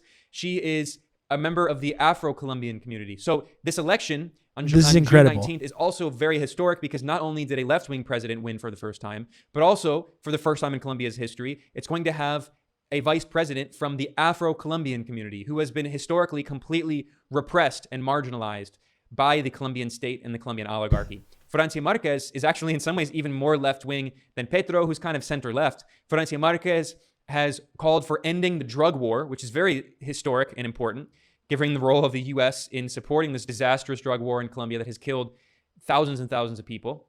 She has called for land reform. She's called for reparations for indigenous nations in Colombia and for the Afro-Colombian That's another big community. red flag. So she is going to be a very significant influence. She represents the voice of the social movements in Colombia that have not only been marginalized, they've been killed and violently repressed for many decades. So that's going to be a historic shift. Although, like I said, both President Petro and Vice President Marquez are really going to be in danger. And during the campaign, we saw that anytime they spoke at a rally, they only spoke at a rally when they had a security team with guys holding big shields, bulletproof shields and big bulletproof vests, because they knew that it was so dangerous for Petro and Marquez, they could have been killed at any moment. And now the threats against them are definitely going to multiply. So another very important factor in the promise that Petro has made is that he's going to invest in education and healthcare. Colombia, being the Israel of Latin America, as Hugo Chavez famously said, it is basically a semi-colony of the U.S. It does not really have sovereignty, and the U.S. has imposed all of these neoliberal economic policies. So that means That goes along with those education IMF loans is as well. privatized, healthcare is privatized, and Petro has promised to create socialized healthcare and education, investing in those to help the people. This is also important because a year ago, there were massive protests. There was a historic uprising in Colombia against the brutal neoliberal policies and austerity policies that have been imposed on the people for many years that have led to extreme poverty. Around half of the population lives in poverty, more than half of the population, actually. But I mean, this is a huge problem in the country. Meanwhile, there are these multimillionaire oligarchs, like the far-right candidate in the election, Rodolfo Hernandez, who has an estimated wealth of $100 million in real estate. Extremely a corrupt industry, obviously, an extremely corrupt industry. Meanwhile, over half of the population lives in poverty. So that is going to be a significant change. But finally, I'm going to end this analysis talking about how we shouldn't be too optimistic because, as I said, there are a lot of obstacles and really everything is rigged against Petro. Colombia is not a democracy. It is a narco regime. And the past governments for decades have been closely linked to drug cartels and death squads. I mentioned the name of the most powerful person in Colombian politics. His name is Álvaro Uribe Vélez. And Uribe ushered in a right-wing movement that's known as Uribismo that has dominated Colombian politics and society as a whole for 20 years, for 2 decades now. Uribe was president in the Bush era in the United States, George W. Bush, and he was responsible for supporting a lot of death squads, paramilitary groups, drug cartels. His family is directly linked to a drug cartel. He himself worked detecting with the a pattern, cartel yes. for many years. And on his family ranch, actually, it is one of his family ranches, I mean, they're very rich. They have a lot of properties. But on one of their family ranches, the New York Times admitted that a paramilitary group, a right-wing death squad in Colombia called the 12 Apostles, they had their base on the Uribe family ranch. So for many decades, the drug cartels and paramilitary groups have been working hand in glove with the state. What that means is that the Colombian deep state, the military, the police, the intelligence agencies, they are thoroughly penetrated by the paramilitary groups and by drug cartels. And so that means that and they're like we gonna were be threatening saying, Petro. absolutely, of course, trained and funded by the CIA. No one should have any illusions about that. So this is definitely going to be an interesting mix with this new government. They're certainly on a tightrope, and it's an extremely dangerous situation, I'm certainly, for them. And even if he tries to do something, they're going to be going up against him. It's going to be very difficult for Petro to govern. Then there's also the fact that I said earlier, this is extremely important. The top general in the military, Eduardo Zapatero, he threatened Petro on Twitter publicly. So if he's doing that publicly, imagine what the military leaders are doing privately. So is Petro going to be able to change the military leadership? That is going to be very hard, especially considering the fact that he is a former guerrilla. He fought in an armed socialist group. Now, he put down his arms decades ago and became more moderate. He's now really center-left.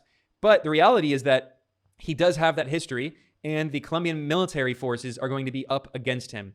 Furthermore, looking forward to the next season of Narcos. I mean, and perhaps that's why you have, even though we make fun of Blinken and the copium and everything and how they're obviously mad, perhaps they realize that they do kind of have it well in hand. We're going to see what happens to this. Maybe they're not too concerned overall because of the amount of penetration they have in terms of their intelligence institutions and just their arming and funding these militia groups, obviously training and arming members of the military establishment as well, just as they did in Indonesia, just as they did in Chile, as they've done all over the world. Tested positive yesterday, so I get to stay home and watch streams. Well, I hope you feel better, Brandon. That's not cool. Anyway, it is going to be extremely fraught, obviously, with the amount of influence that the U.S. government has in this kind of like military state within Colombia, which is what really kind of governs the country, I think. he does not have a majority in the Congress. This is another important detail. So the left-wing coalition that is behind Petro is called the Pacto Histórico, and that means the historic pact. And that name ended up being vindicated because it was very historic. It's a kind of broad coalition. There are socialists and even communist forces with the Communist Party behind them. But then there are also much more centrist forces and even some liberals who joined the coalition. So it's a broad coalition. There are left-wing forces, but they're not in charge of the coalition. And the reality is that once he gets into power, it's going to be hard holding that coalition together, which is exactly what happened in Argentina with Alberto Fernandez. He had a broad left-wing coalition, and then he really pushed out the left-wing forces, and he's been governing as a centrist ever since. And another interesting parallel is Peru. Of all the countries in Latin America, the country that's probably the most similar politically to Colombia is Peru. And Peru never really had a left-wing government either.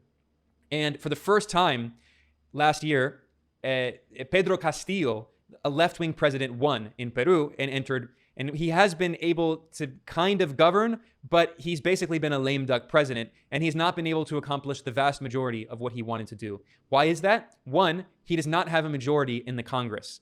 Pedro Castillo's party was called Peru Libre, Free Peru, and he actually had a falling out with his own party, and they are only a small minority in the Congress. The Congress is still dominated by right-wing and neoliberal parties. The same thing is true in Colombia, which means Petro is going to have a very hard time passing legislation.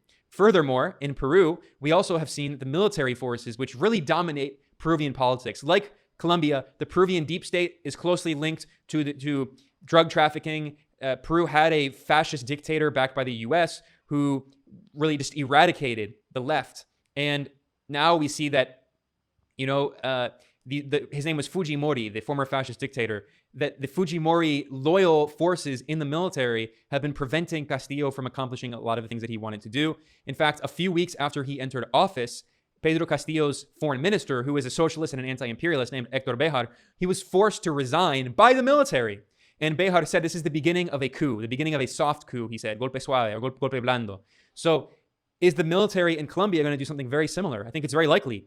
If Petro appoints a leftist, a socialist, even an anti-imperialist, which I don't expect, my hopes are not that high, believe me. Petro, he ran a very center-left campaign. But it's really funny how Benjamin Norton gets smeared as this like devious Russian agent or whatever, and you look at his actual analysis, and it's just like this guy just seems pretty harmless, you know? Imagine Benjamin Norton living in your mind rent-free, as he does for some people that like got angry at me when I had him on the show, you know?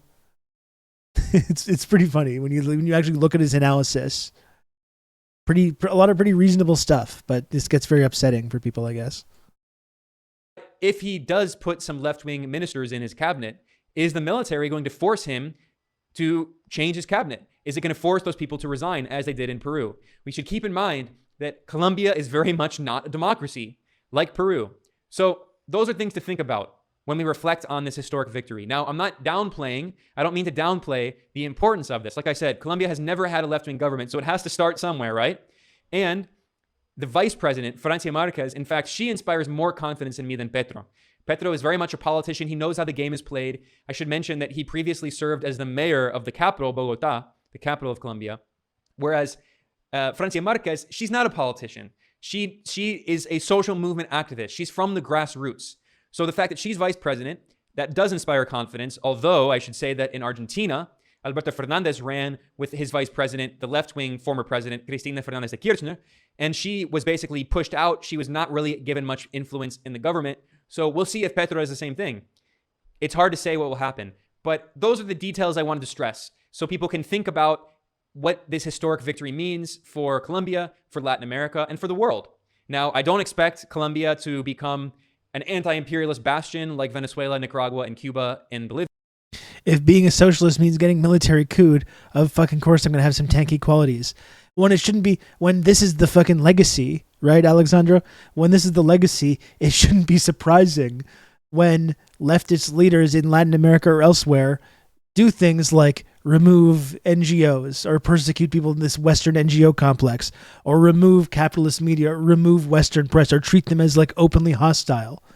It's like that's actually a normal reaction considering the long legacy of this, the way these groups have infiltrated and undemocratically overthrown these movements, overthrown these societies. It's actually a normal reaction to try and protect yourself from that in any way that you can. Did you see Fox talking about the new group called Tankies that are worse than Antifa? I don't believe that. I don't believe that was a real headline, but it was funny though. It's a progressive development for Colombia. Really appreciate Ben's analysis on this stuff as always. Yeah, absolutely. Yeah, definitely really helpful to understand this. I don't expect it to become allied with Venezuela, Nicaragua, Cuba, and Bolivia. I don't expect Petro to form an alliance with China and Russia like Venezuela, Nicaragua, Cuba, and Bolivia are doing. But that would be extremely the fact is that sick. Colombia has been a far-right virtual U.S. colony for decades now. And most important of all, it has been wrecked by violence. And Petro has called for peace. He says he wants to end the violence of the paramilitaries. In 2016, Colombia's former president Santos, he did sign a historic peace agreement with the FARC, the Revolutionary Armed Forces of Colombia. That was an armed socialist movement. And most of them, the vast majority of the FARC militants, they put down their weapons. They became a legal political party. And the government said that it would stop killing them. But what has happened since 2016? Hundreds of the former guerrillas, the former revolutionary armed militants who signed the peace agreement, they've been killed. Hundreds of them have been killed. So the current far-right government of Ivan Duque has refused to abide by that historic peace agreement, violating its own law. So Petro is going to abide by that, of course, but the security services, the deep state, and the paramilitary groups are probably not going to go along with it. So those are all just things to think about. I mean, I'm kind of ranting here, so I'm going to end this video because there's even more I could say, but I just wanted to give an overview of this historic victory. I wanted to complicate the analysis so people aren't too optimistic, but they're realistic and they understand the historical nature of this victory. And I will be, of course, returning in the future here at Multipolarista. I'm going to be doing a lot more coverage of this, especially when Petro comes into office, and we'll see how things go. So with that said, I'm Ben Norton. This is Multipolarista. You can find more reporting at multipolarista.com. And of course, if you want to support the reporting I do here, please consider going to patreon.com/multipolarista. multipolarista. You can support my journalism. You'll also get regular podcasts once or twice a week, and you'll get some exclusive content over there as well. So go to patreon.com/multipolarista. Thank you, TRRS correspondent Benjamin Norton. We have Nick LUTSKO coming on in just a few minutes. I did want to look at one last thing before Nick came on, though. And I'm desperately trying to find it. Did anyone see, and I'm sure you all saw this tweet. I'm sure you all saw this tweet from Germania Rodriguez Polio. Did anyone see the tweet that I'm talking about where she's like, tankies are now lecturing victims of socialism, lecturing Latin American victims of socialism? This is a tweet.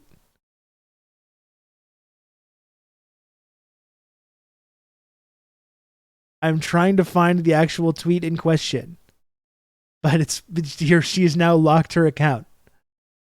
But this was very funny, though. This was extremely funny. And watch this. It's every time. It is every single time. Yeah, you know what I'm getting at, Red Scary. You know what I'm going to do here. So it's this person, Germania, who now has a locked account. So we can't see the tweet in question unless someone can find a screenshot of it. I don't know if you can. I don't know if someone has a screenshot of this, but she locked her account after making this statement about how, the Western tankies are lecturing victims of socialism, of Latin American socialism. And she's now locked her account because many people were pointing out, so Germania Rodriguez Polio, who was her father? Rafael Polio. Who is that? It's every fucking time with this stuff, whether it's Cuba, Venezuela, or whatever. It's the Jane tweet. It's the Jane tweet. Each and every time. That's why this Jane tweet is so great, because each and every time this kind of news cycle happens, this exact phenomenon takes place. The blonde-haired, blue-eyed person named something like Sabine Mengele Eichmann, my country, Venezuela, yearns for freedom. Every fucking time this happens. So who was her father? Rafael Polio. Well, he was this guy. A Venezuelan journalist and politician, the editor and proprietor of the newspaper El Nuevo País, which he founded in 1988. News magazine, director of RCTV's news division, founding editor of a Bloc de Armas Diario. Prominent Venezuelan journalist and politician, and also literally a CIA informant, as we see from this document, which everyone was posting in this lady's mentions after this tweet. This is a memorandum for Chief Security Analyst Group. Subject: El Mundo exposure. 1. References made to the attached cable from Caracas regarding an article that appeared in the 4th March 1977 edition of the Caracas Daily El Mundo. This article accused 8 Venezuelan news media personalities of being CIA agents and named 7 other individuals as CIA spies. 2. Office of Security Indices have been searched in the names cited in the article and file reviews conducted as appropriate with the following results. Names cited in El Mundo. There he is, Rafael Polio. Results and comments. Probably identical with Rafael David Polio Isava, a former placement asset, Venezuela, editor El Mundo, 1963 to 65. POA granted in January 63. Time and time again. It's always this. Whenever you have one of these like descendants of one of these people, you look into it for one moment, whether it's Cuba, whether it's Venezuela, or any one of these people that do this, like do this kind of thing. You don't know what's socialism, the kind of persecution that is visited on people. Literally the daughter of a CIA agent journalist. Remember our friend John Stockwell talking about planting how the CIA plants news stories in these outlets. We all know about this. The role that the CIA has no doubt played, of course, in ensuring this sort of political situation in Colombia remains exactly such as it is. Their association with these militia groups, with this right-wing military deep state. You know? And yeah, now they're his daughter is complaining about tankies. Complaining about tankies online, and now is unfortunately being harassed. She's being harassed. She's being harassed by tankies, which is very unfortunate. It's the same fucking thing every time. Let's bring Nick LUTSKO onto the show. Okay? Nick LUTSKO is coming on the show right now.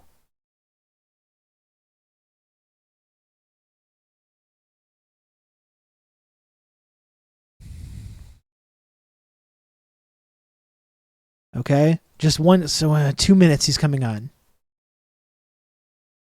So I got time for to set the stage with just a few of Nick's videos.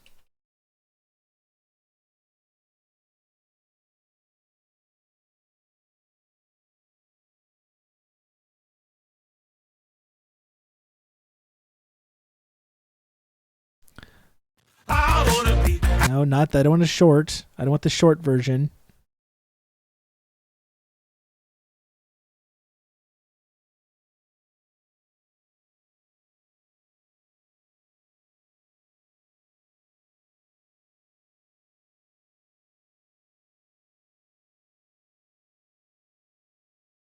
I only see this version.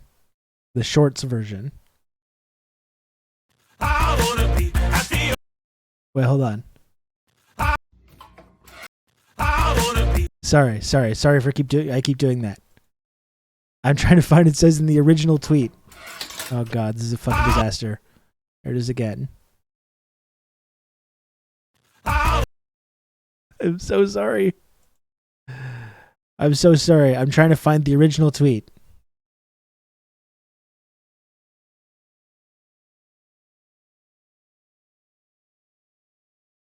I wanna be at the RNC. I wanna see Patricia McCloskey. I wanna scream for the GOP.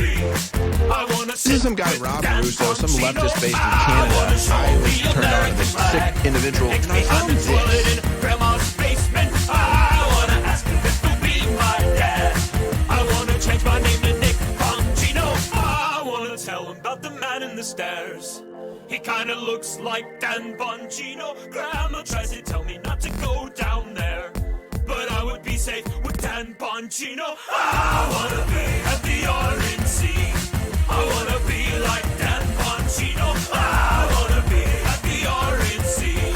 I wanna be like Dan Bongino.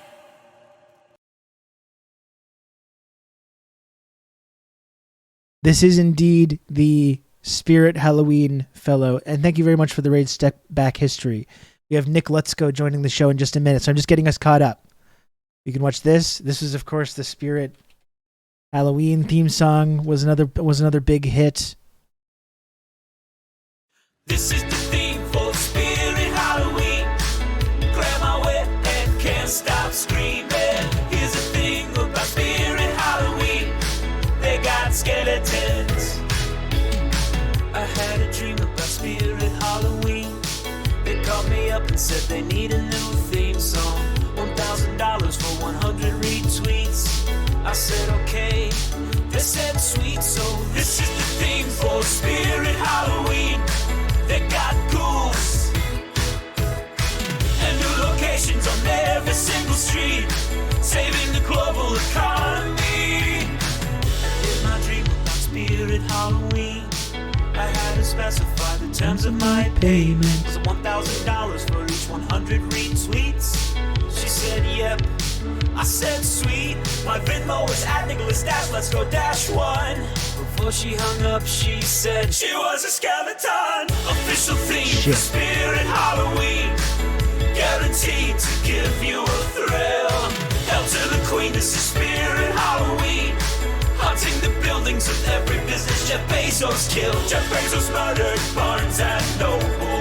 Jeff Bezos murdered Sears. Jeff Bezos murdered Toys R Us, but Halloween is almost here. Jeff Bezos murdered Barnes and Noble. Jeff Bezos murdered Sears.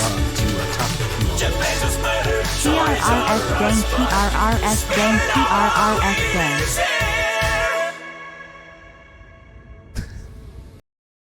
Of course, the signature sweaty visage, which we all come to know and love.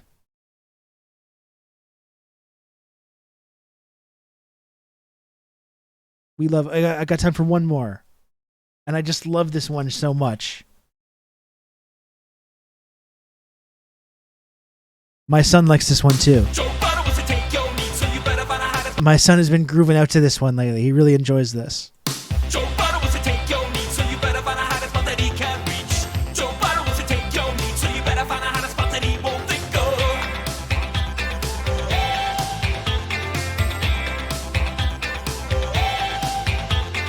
Stop with your puppets or tacos in the tops of the toilets. Don't put them in a trumpet to someplace else you can enjoy it. Just really for greedy meat loving Joe Biden's hands. Joe Biden wants to take your meat, so you better find a hottest spot that he can reach. Joe Biden wants to take your meat, so you better find a hottest spot that he won't let go.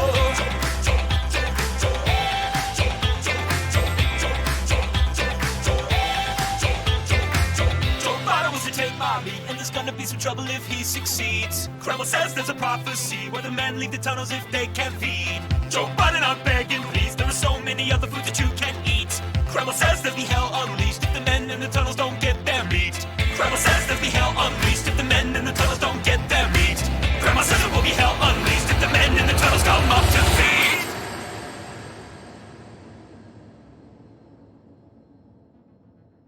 Joe Biden wants to take your meat, so you better find a hottest spot that he can reach. Joe Biden wants to take your meat, so you better find a hottest spot that he won't let go. Joe Biden wants to take your meat, so you better find a hottest spot that he can reach. Joe Biden wants to take your meat, so you better find a hottest spot that he won't let go.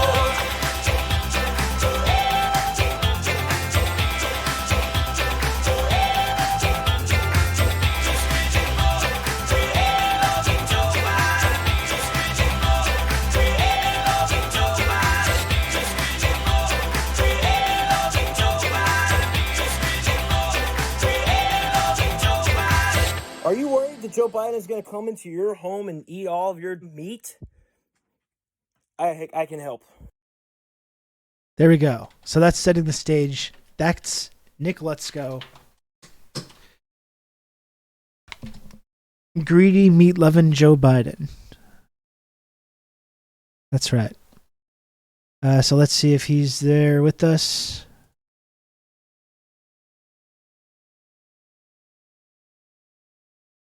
Okay, we're just waiting now for Nick to join us. Nick should be here in just a moment.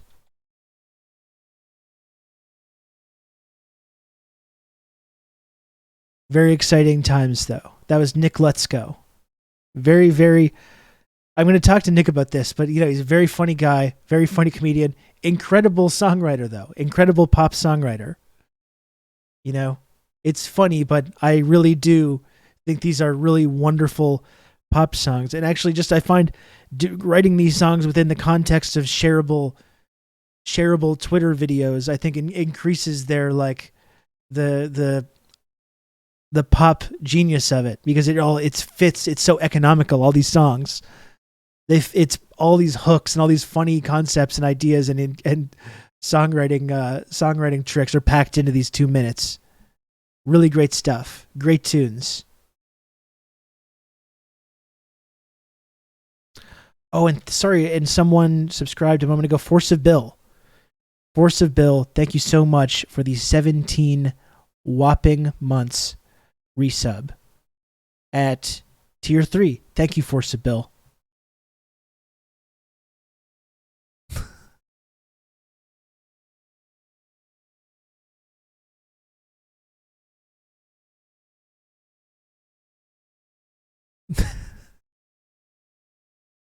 Not against Weird Al. That's not true. That's not accurate. That is not accurate at all.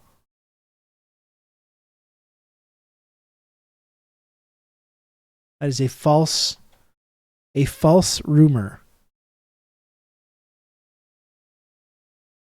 possibly started by some kind of Russian intelligence service. Rob prefers Normal Al. If the Joker was talking about Weird Al, he would call him Normal Al.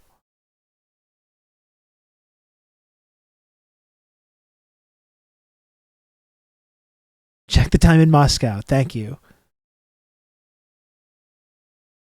I'm not on record with hating Weird Al. That's not true. That's not accurate. And we do have to examine people spreading disinformation in the chat, because we all know how dangerous that is. We all know how dangerous that is when this kind of information gets out here. What is it? A lie can go halfway around the world before people realize it's a lie, or something to those effects, right? It's something like that. Anyway, folks, here is Nick LUTSKO is joining the show right now. Here he comes.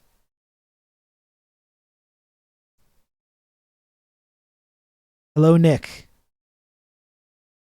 Hello. Hello, Rob. Hello, do you hear me? What's happening? I can hear you. Oh, excellent. Cool. Yes, sir. You can't see me because I'm live. I'm broadcasting live. Well, that's okay. I can see your photo here. It's a nice photo. Can you see my Webby? Yeah. Oh, let's see it. Actually, I can't see it, but I'd love to see it now. Yeah. Wonderful. There we I can go. hold it right here if you'd like. Can you hear me? Feel okay? free. Yeah, we hear you great. Okay, wonderful. Thanks for having me, man. Yeah, thank you for joining us. It's really exciting to have you, Nick. Very cool. Okay, where people are saying it's a bit quiet, I'm going to boost you up a little bit in the mix. There you go. I can boost on my end if I need to. Okay, good. Where did you just go? What the heck? Uh-oh. Oh, Am my I here? good. Yeah, no, you're here. You did. Okay, Okay. Sorry. You disappeared there for a moment. I got you, Sorry. though. I got you. No problem. That's a pretty hefty looking Webby there. Hefty award. Yeah, it's got to be. I don't know if you know a lot about the Webby. No, I don't. It happens. They do the Webbies. It's a lot like the Olympics, or I don't know if you know about the U.S. presidential elections. They do them every 4 years. Yeah. So they do the Webby every 4 years, and they gave me the award for best Webby. And it's the first Webby since the pandemic. And when coronavirus came, movie theaters closed. TV shows were shut down. Vinyl got backed up. Broadway was shut down. So, the one thing that people had was web, the internet. Yeah. So this is essentially an EGOT. Is in my eyes is greater than the EGOT. Because the I think web so. encompasses all of those things. Yeah. It's a contemporary would probably be the Nobel Peace Prize. Yep. I mean, even that's been kind of diminished in many ways. They've given that to just whoever, Everybody, Yeah, they've given that out to everybody. Yeah. So it's a huge honor, and frankly, it is belated because I've been doing this for years. This should be Agreed. my 100th Webby, but So they gave you that for the best Webby. yeah, it's a first place award for best Webby. Kind of just encompasses best entertainer, best musician, best director. I did a film called Gremlins 3: Dawn of Desmond. And I was a star producer. So basically, it's all of those things. It's just it says on here something about advertising and media, Old Spice barber shop sextet, which is something I also did, but it didn't. I don't think they had enough room just to list everything that I had done. Yeah. Well, there's been it's a long list of accolades you've been racking up. So right, the award would be like really big, probably like even bigger than it is. Exactly, and then I wouldn't be able to carry it around, get pictures. Yeah, I wouldn't be able to take it on tour. Exactly. Yeah. Nick, you working on any beverage right now? Any beverages you got going? Any beverages? Yeah, you're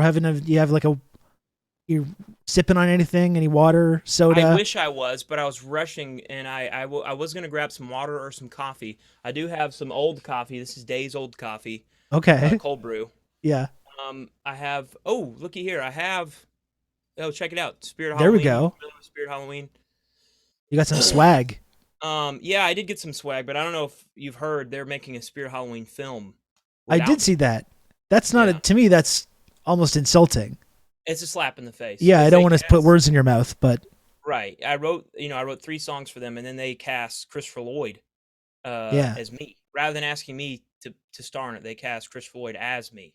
How many has he written any Spirit Halloween songs though? No, he hasn't written any Spirit Halloween No. songs, and it's just Okay. the wrong look. It's the wrong vibe. He hasn't written any songs that I know of. Yeah. But anyways, I didn't mean to get off track. I just realized I do have water, but it's days old. Does the water go bad? It doesn't have a lid, so I don't think so. Spiders could be drinking it. Yeah, it depends on whether there's, there could be some like dust or particles kind of floating around.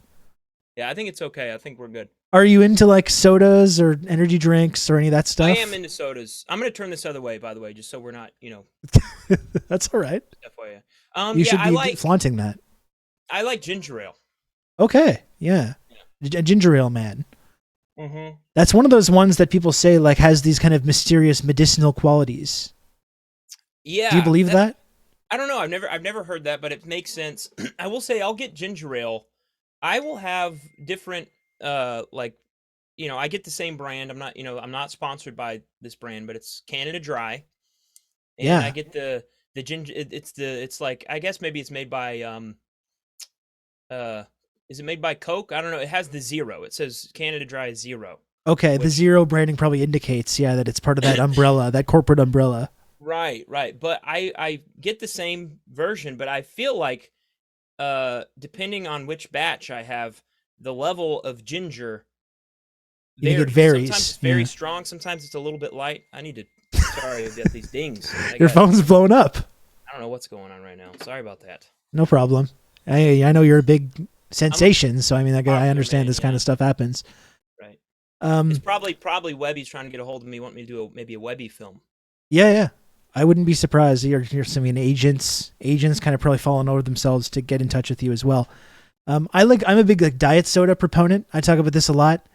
Yeah. And I think diet ginger ale, I think that's probably, in terms of like diet sodas, that's probably the closest facsimile to the real thing. I find it almost tricky to notice the difference between the diet and the regular. Yeah, that's an accurate statement. I've never really consciously had that thought, but I totally agree with it. Yeah. I will say, years ago, just because there's so much sugar, calories, and sodas, diet soda is my default. Like, I'm really treating myself if I'm not enjoying a diet soda. But I'll actually say I'm not treating myself, because I've come to prefer the diet drinks. The Coke, me too. The regular Coke now is a little too sweet for me. So it's an interesting thing. Okay, so you're fitting in very nicely here. This is the editorial line of this program. So okay, you're knocking it out of the park so far. So wow. Nick, it's really great to have you, Nick. This concludes beverage chat for now. Maybe we can revisit that. But I'd be happy to. Yeah. We were originally planning to talk the other day on Thursday, right after I was coming back from seeing Oliver Stone in Quebec City talk about the JFK assassination. Right. So I planned this whole segment around like conspiracy theories and stuff, so it would make sense continuity wise. Yeah. And of course, we weren't able to do it. We weren't able to make the timing work. But I am going to just take that segment and just do it now.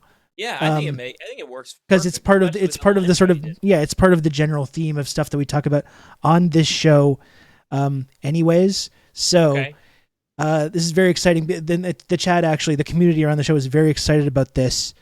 Oh shit! You know what? I should tweet that I'm live. I should tweet that you're on. If I still haven't done that, I'm going to do that right now. Yeah, you do that, and I'll retweet it, and then we'll just start over. Yeah. Okay. Exactly. We'll start. Basically, that was a nice dry run. Yeah, essentially, I did the Spirit Cup, I did the Webby. But I'm sure, someone's pirating this and they'll upload it to That's right. ZooTube or something. Oh my gosh, I thought I muted that. Apologize. Okay, so tweeting that, that's good. So that is done. Tweeted that we're doing this here. The soda talk is just for the real heads that didn't show up on the right time. Right. So I had planned to talk to you on Thursday when I had this conspiracy theme, but overall it's kind of a theme that comes up often on this show. So the chat and the community was very excited about this prospect. That this is a brand new segment. This is your first person you've ever been that's been part of this segment called Conspiracy Corner with Nick LUTSKO. I don't know if you can see the screen. That's what's on the screen right now. So yeah, I just pulled up the screen. Okay, good. You're probably a few moments behind.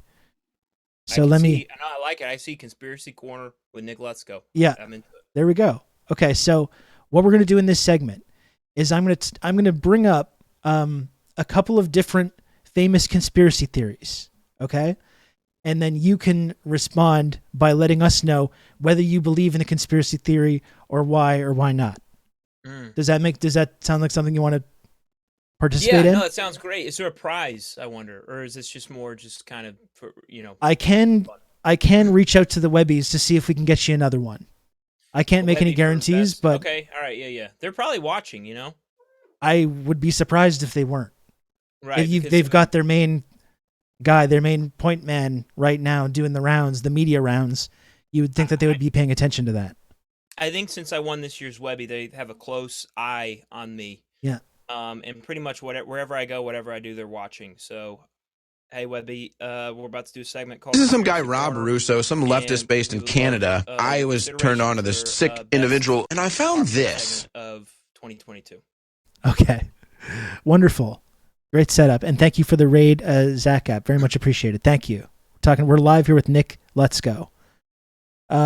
So this is the first ever segment, Conspiracy Corner. Okay, wait, you know what I should do? I'm just going to play a brief theme. Oh, cool. You wrote a theme song? No, I'm going to use composer John Williams. Oh, I was going to say, I could write a theme song really quickly if you'd want. Oh, but that would be incredible if you could do that, actually. Oh my goodness, this is really exciting. B minor, maybe? I would love that. That sounds really kind of suspicious and... Conspiracy Corner with Rob and Nick. Very nice. Short and sweet, right? Yeah, that was wonderful. Cool. Okay, so this is Conspiracy Corner. And so here's the first conspiracy that I wanted to bring up is, and again, it goes along with what I was planning to do the other day, but here's conspiracy number 1, the JFK assassination. That did happen. Yeah. He was killed. I saw there's actually video. There's video of that. Yeah, that's true. Yep. Do you have any so when it comes to the JFK assassination, do you believe the main story, the main narrative that was promoted by the Warren Commission, or do you think that there's some kind of a conspiracy or something else going on with that? It's a good question. Shoot, man, I might not be smart enough for this game. You remind me. You said you were listening to Oliver Stone speak about this particular subject, right? Yeah, that's right. Yeah. I never saw the film JFK, but I know there's a lot of speculation. I feel like you can count on me. You're gonna have good old Rob to talk you through all that. I feel like it was a well accepted collective thought that there's more than meets the eye, but I think other people have been like, but no, they actually could have. Okay, yeah. Right? Is that I definitely recommend seeing the movie. It's definitely worth seeing. Yeah. So do you think, just to make it even easier, do you think it's a possibility that this sort of United States national security establishment conspired to remove President Kennedy from power because he stood in the way of their kind of global campaign of mass murder and repression, which then took place? They wanted to increase presence in Vietnam. Kennedy wanted a détente with Vietnam. He wanted to pull troops out. He wanted détente with Cuba and the Soviet Union. And these kind of CIA guys, they weren't into that. They weren't into that course of action. So they took him out. Do you think there's any validity to that? I feel like, my first instinct would be to say no, but I see what the Hollywood Fat Cats have done to Gremlins 3, the Spirit Halloween film with Christopher Lloyd, and I wouldn't put anything past these guys. The global cabal is what I call them. I feel like anytime you sing a tune that doesn't go directly into their narrative, it's like they have the kill switch ready to roll. So that's totally within the realm of possibility to me. 100%. Okay, that's acceptable. Okay, next question. Next conspiracy. By the way, I'm sorry if I sprung this segment on you with no planning or anything like that. You're coming here ready to talk about your music stuff, and I'm doing this whole thing. Here's the next one. Okay, good. Hey, stop me if I just realized that I'm a couple seconds behind on the replay, and I realized I had my drink pointed the wrong way. I'm not here to promote Spirit Halloween. Just strike that from the record. If I don't know if there's going to be a replay, but if we go in and edit it in any, I can blur that out. That would be awesome. Thank I you. actually I regret now that I did this, but I played the video earlier that your song to set the stage for you coming on the That's all on the right. show. The songs live on. It's the film that we're gonna be boycotting. Okay. Until they digitally replace Christopher Lloyd with my image. Okay. I'm on board with that. Okay. Next conspiracy theory: the moon landing. What do you make of the moon landing? Did it happen? Or was it fake? Yeah, I think it did happen. Some people think that it was not. Some people in this community, even. I'm not saying I'm one of them, but there's people in this community that feel very strongly about this. Yeah, you're really. You're on board with the narrative. I am on board with the narrative. Okay.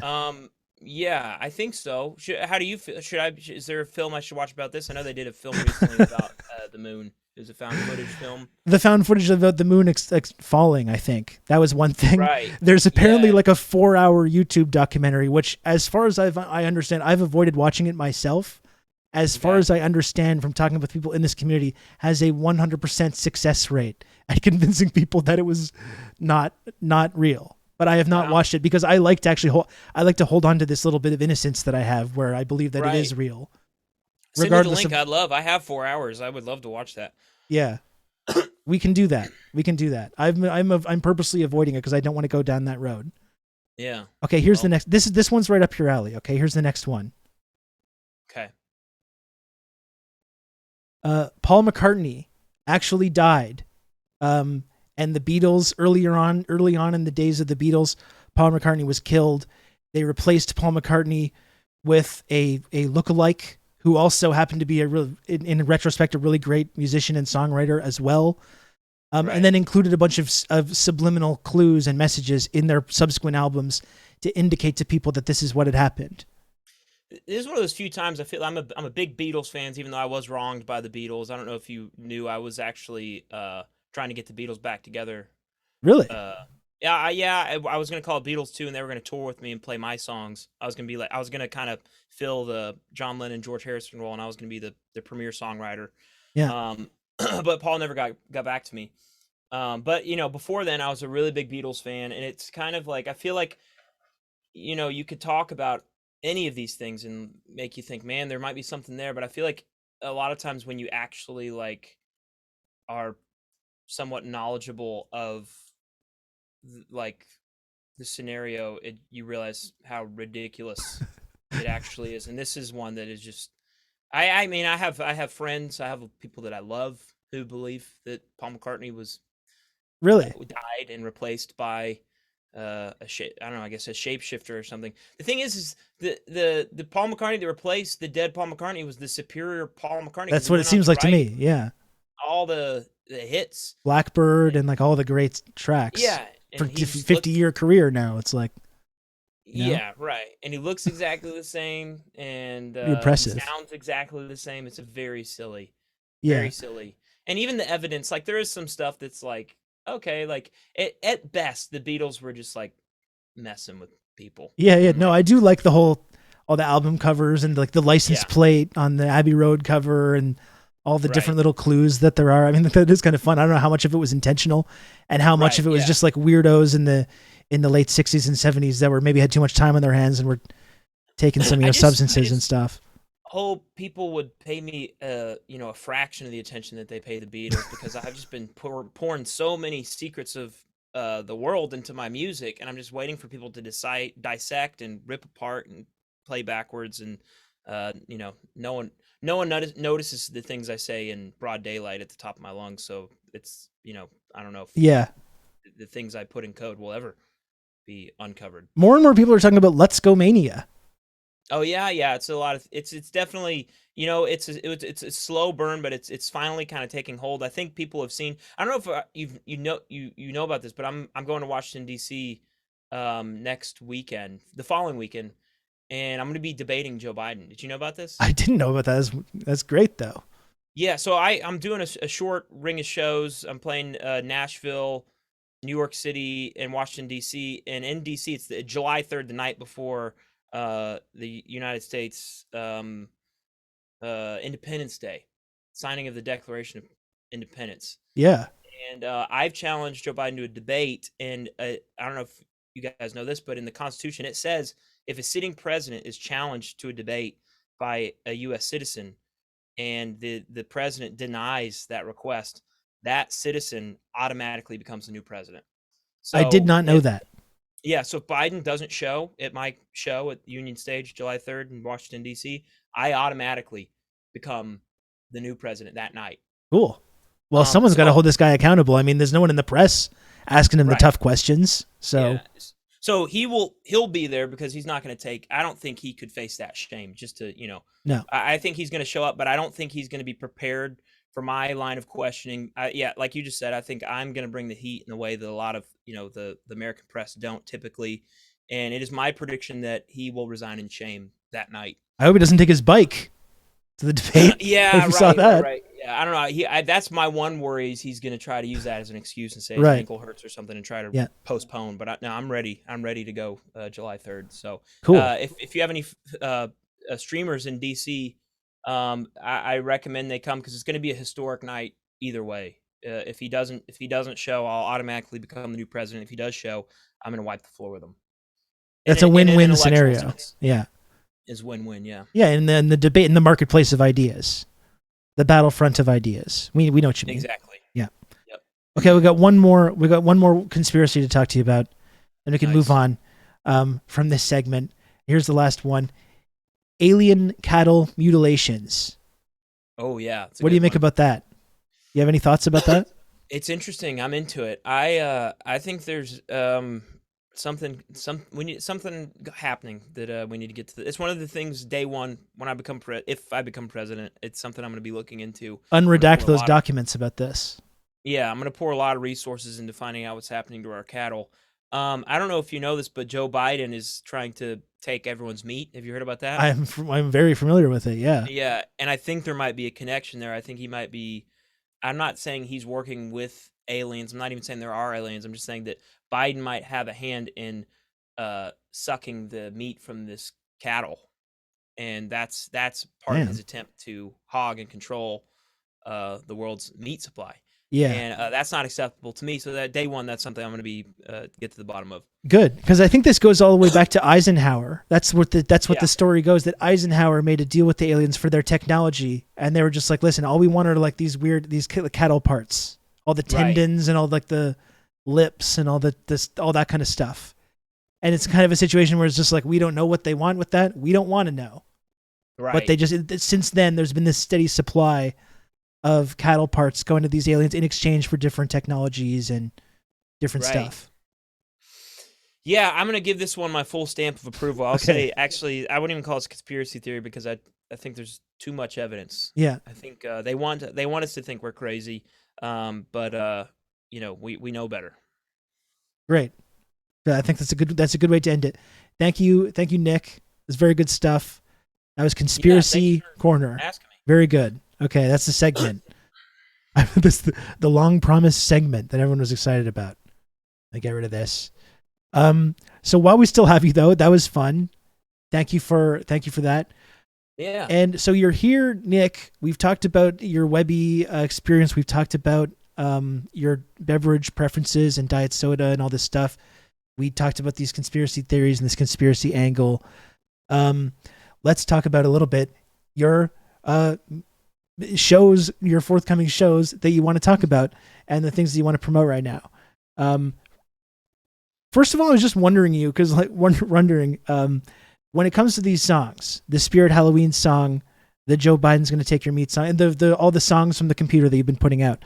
I'm just wondering, what is your songwriting process when it comes to this? Because are you writing songs and then as things happen in the news cycle, you're finding themes and things to fit the songs, or do you see something from the news cycle and work backwards from there and figure it out? I think this is very interesting to me how you how you work like this, because you have a very fast turnaround time on some of these songs where there's a news cycle still going on, and then there's a fully produced Nick LUTSKO pop song about whatever we're talking about. So I was wondering how that works from your perspective. For sure. I think I kind of cut my teeth at, I don't know if you're familiar with Super Deluxe.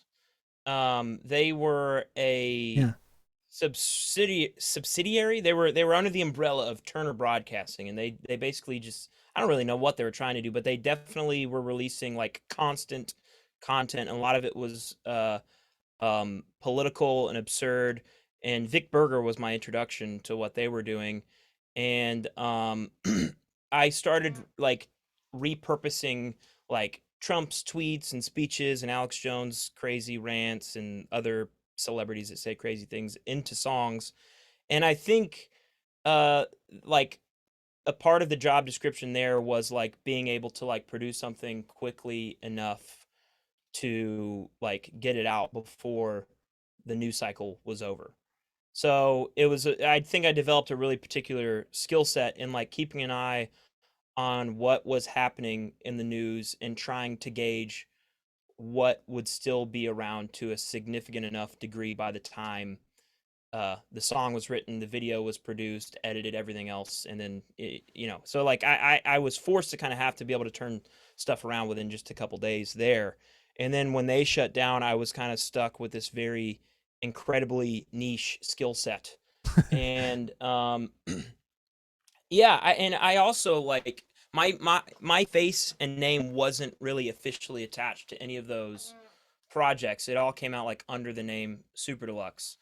And I was a musician and a songwriter, producer, whatever, first and foremost, for years. And I kind of just accidentally got that job because I tweeted an unsolicited theme song for Vic Berger and Tim Heidecker's election special, and they ended up using it.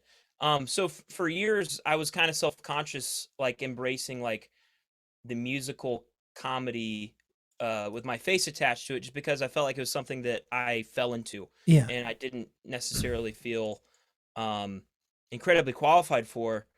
Um, but I kind of just like fell into the habit of anytime Trump said something ridiculous, I would turn it into a song. And I don't know if you remember this particular moment when Trump was on Fox News talking about his cognitive tests, and he kept repeating person, woman, man, camera over and over again. Yeah. Yes. Yeah. And I sat down to do something with that, and I just was like so bored and just like, this is so repetitive, and I've done this so many times, and there's only so much you can do with this. And I kind of right there was like, and it's also very hard to go do something for free after you made a living doing it for a few years. Like, that same like day or the day before, Chrissy Teigen unfollowed me. And so I wrote Sorry a to hear song that. about Chrissy Teigen. Yeah, it was really hard. I wrote a song about her unfollowing me. And it was just this instant, like, I got way more followers. It was great. It was, and then so that was just kind of like a green light to do more of that. And with each one, it was just like, more confidence that, oh, people enjoy this. And like, this is maybe, might be my path, especially after like putting years and years and years into writing a song and then putting it out to like no response essentially. And like, Yeah. obviously I'm still very passionate about doing work like that and will continue doing stuff like that, but like it just felt dumb to not like go where the people are and what the people are into. And like something that I enjoy doing is creatively gratifying and fun for me. But I know I'm rambling and I haven't really directly answered your question, but I think the first like what I consider like the big bang of songs on the computer was that I Want to Be at the RNC. Yeah. I was going to like, ask you about that one. that was kind of like the prototype, like the blueprint, in that like I think it was a Monday. It was the first day of the RNC, and I didn't have anything, like I didn't have any other jobs. I didn't have anything going on that day, and I knew I was going to make something that day. I didn't know what, but I knew I was going to write a song, shoot a video, and upload something. And so it was the first day of the RNC, and it's all anyone was talking about, and they just had these ridiculous guests like Patricia McCloskey and her husband. Yeah. We'd never heard of until like, I don't know. We threatened a bunch of people, and now we're famous. Yeah. Like, that's and all. that was like 120 hours ago or something. Like it just happened. So I sit down and I write this song super fast, and like I threw the name Dan Bongino in there just because it was the right amount of syllables, and it it was fun to sing. And like I didn't know if anyone knew who Dan Bongino was. Like I really was not anticipating that it would kind of take off the way that it did. But I wrote the song pretty quickly, produced the song, shot the video, and I think I posted it around like 9 p.m. And it just so happened to go out like right as Don Jr. was giving his speech, and he just happened to be like very red-faced and sweaty and had almost the exact same vibe that I did in my video. It's one of those moments where like the planets aligned perfectly, and yeah, man, that just kind of became like the process from there. In that, like, I I find these gaps in my schedule where I know I'm gonna make something, and I kind of just let like I go with my first instinct. I don't really second guess a lot of what I'm doing, and yeah, there's other like rules that I've kind of woven in over time, but that's kind of it in a nutshell, I Yeah. think. And that was when sort of there's sort of a mythology that exists like in between all these different songs that you do, and that's kind of when it started to emerge too, and these kind of consistent things that happen throughout the videos, like you sweating profusely and making deranged expressions to the camera and stuff, and the references to your grandma and the tunnels and all that stuff. Was that something that you? How did that like emerge? Did that just emerge organically, or was that did you have something idea in mind of this kind of weird dark thread that can be a connective tissue for the stuff you were doing? Yeah, no, nothing is planned out. Like everything is so spur of the moment and so kind of driven by my subconscious, to the point that maybe there is maybe I'm channeling some dark other dimension or something. But it is like with that first song, a really big part of it is like it's obviously political satire, but I'm not really saying anything. Like it's all subtext, and like it's all just like it's more about this insane character that is so excited for the RNC and what the hell is going on in this guy's world, more than it is about the RNC at all. And really, when I kind of got the idea that that's what it was going to be, it's like, what tools do I have at my disposal? And it's like, okay, I have a toilet in my basement with an American flag, so I can work that in. And I have this creepy staircase, and maybe that can be a character. And it really just kind of became like, just like, I don't know, like working my environment. And like, I don't really know why grandma became a part of it, but I guess it just kind of felt like a scary basement that a grandma might have. And I just realized as I was making these things, like those are the little things that people like in the comments, like, I need to know more about this guy's grandma or whatever. And like, so then when I think Spirit Halloween might have been the next one I did, or maybe it was Boat Parade, but it was like, okay, I'll just throw a little Easter egg and mention grandma. And over time, I just realized that people were really getting hyped about like this small connective tissue between these things. And like, it was just finding a way to like develop and like build this world song by song, and eventually it just became this big insane thing. But it wasn't ever something like oh, if I start here I can do this next time. Like it was just something that unfolded over time. And of course, once it started to take shape, then I get bigger ideas of like, oh, maybe it could go here or whatever. But like, it's still really funny when I work like with the Joe Biden's gonna take your meat song. It's like, I feel like I get the main joke out of the way pretty quickly of, oh, people really think that Joe Biden is going to ban all meat somehow. And then there's kind of the thought of like, how can I tie this to this ridiculous world of grandma's house and like men that live in tunnels underneath her house. And it's like, oh, well, of course she needs the meat so she can feed them and buy it. Like, so like it just kind of like writes itself in a way. It's like connected dots. So my son really likes that. He was grooving out to that one this morning. Actually, he specifically requested the Joe Biden meat song before he went to school today. That's awesome. So going back to the I want to be at the RNC song, I'm always interested in these moments for creative people that have been struggling to like make a name for themselves or get themselves out there. The moment when they feel that start to like work and they feel that connection. And that seemed like that was the big kind of thing that really blew up for you. That really has led to all this other stuff that you've been doing since that time. I'm just wondering, like, from your perspective, what was that like when you released that song and seeing the really crazy reaction to it, and how what that's been like for you, how your life has changed as you've kind of discovered this popularity doing this thing, that really started snowballing like from that moment. Yeah. I mean, I kind of touched on it earlier. It really truly was like a green light moment, in that I had been very self-conscious about the whole musical comedy. Like it was weird because I was pursuing like life as a songwriter and a musician, a guy that just puts out music that doesn't really have any trace of like comedy. Like maybe there's like some, like it's me in song form, so there's some like, comedic lines Yeah. here and there, but it's the point isn't to like make people laugh with it. But I think it's a rare thing where like my day job was writing songs that make people laugh. And but I was using other people's words at Super Deluxe. Like it was, and obviously there is like a comedic, like you need to have a comedic skill set to be able to like formulate those and have a point of view and like create a narrative through other people's words. But I just didn't feel very confident in having like a comedic voice through song. And yeah, I think RNC was the third one that I'd done with like my face attached to it. And like, yeah, I just got like, I don't remember what it was, but I got like thousands of new followers, like including like, like so many ridiculously big, comedians and celebrities that I really look up to. And I had a ridiculous request to send an audition tape to Saturday Night Live.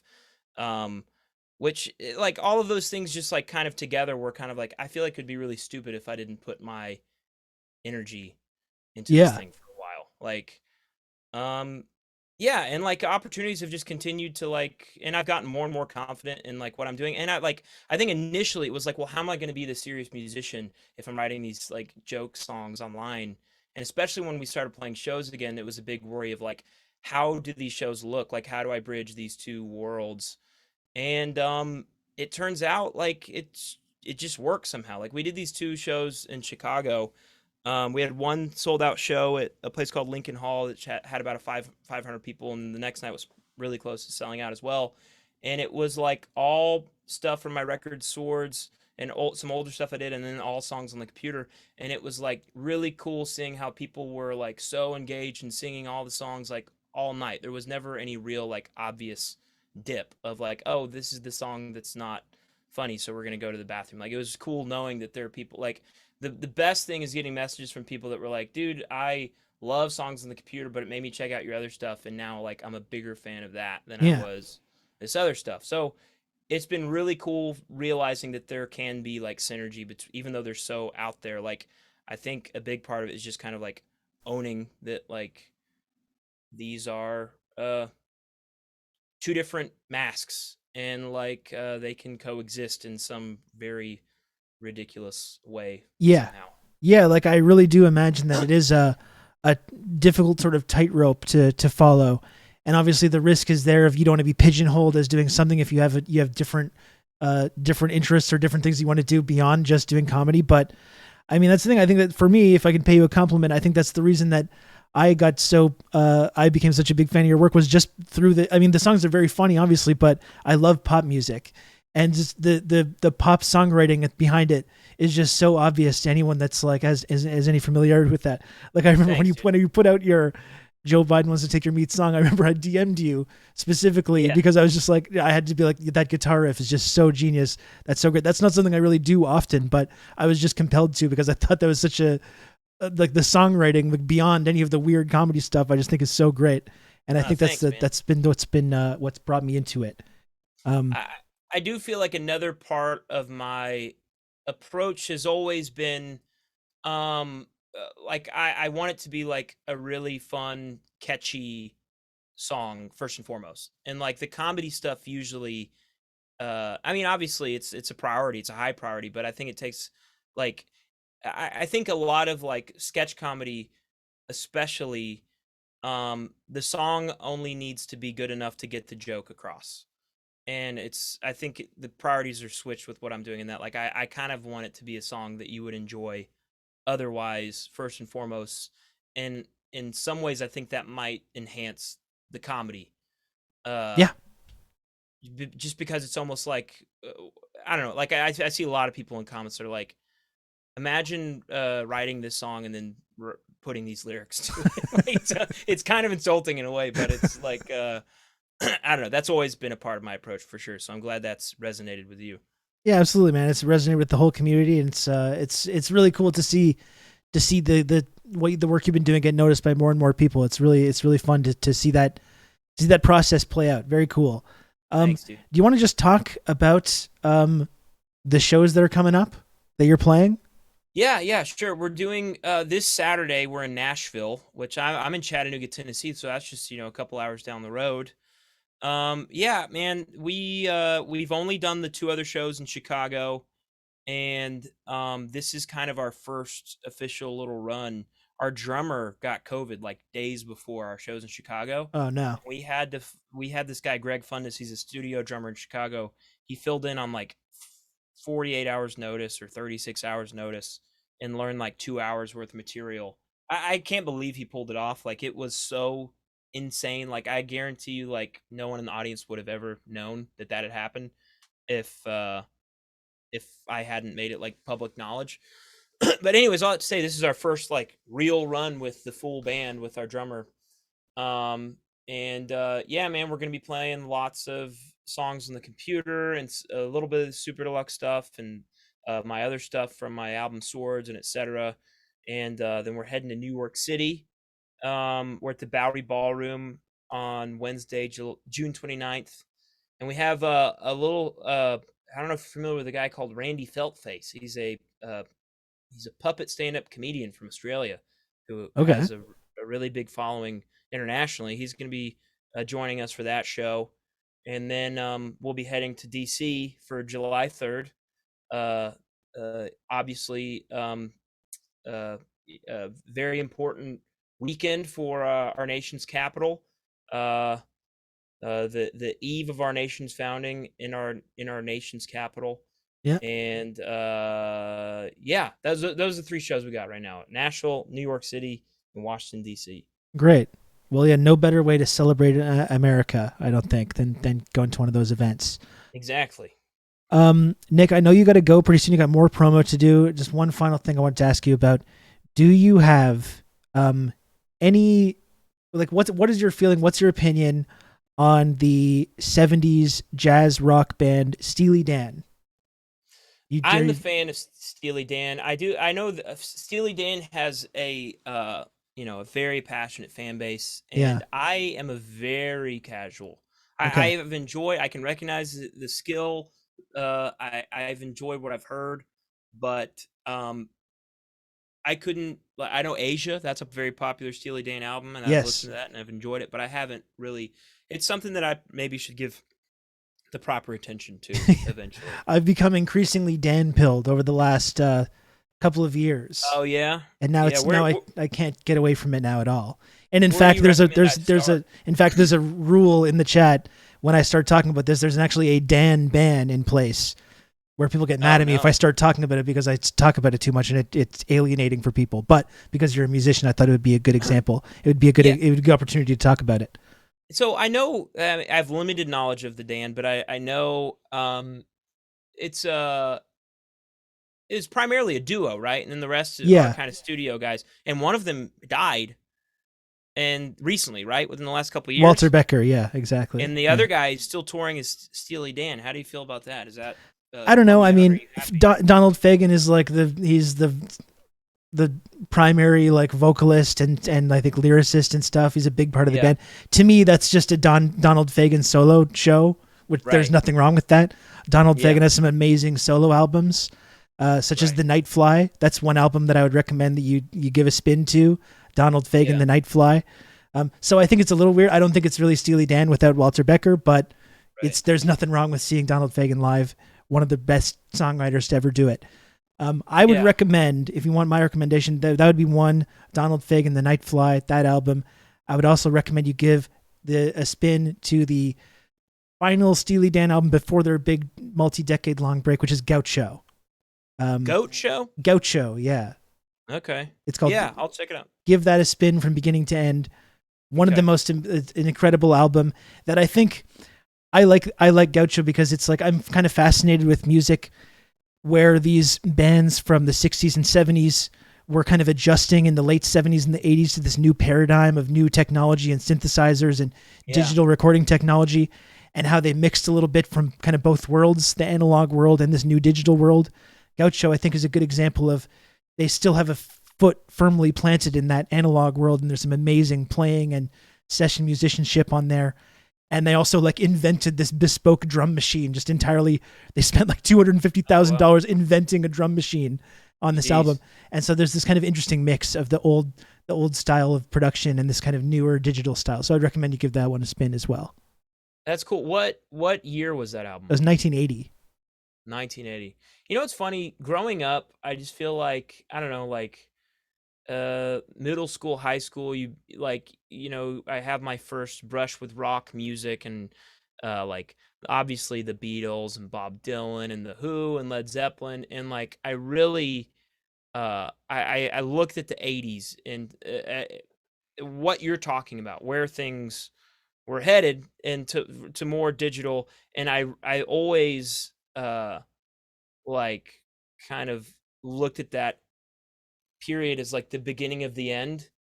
Yeah. And like, I don't know if this is something that like a lot of young people, it's like a trajectory, I guess, because like I've totally reversed, and now like a lot of the music I listen to is from that time. I love that shit. Peter Gabriel. Peter Gabriel is one of my favorite artists. I think Talking Heads did some incredible stuff around that time. And I think you can hear the influence on my work from a lot of that era. Oh, for sure. There's definitely a big 80s influence, which I enjoy because I love that shit as well. Nice. Yeah. Okay. Well, that's great to connect with you, Nick LUTSKO. It's been great to have you on the show. Very happy we could do this. Yeah, dude. Thanks for having me. This is great. Yeah, it was a pleasure. Once again, everyone, please, if you can, check out Nick's upcoming shows. You can find details of that in the chat. I know if you follow Nick on Twitter, all the information is on there as well. Thanks again, Nick, for joining us. It was great to talk to you, man. Thank you, Rob. Have a wonderful rest of your week. Yeah, you too. Talk to you soon. Bless you. Take care.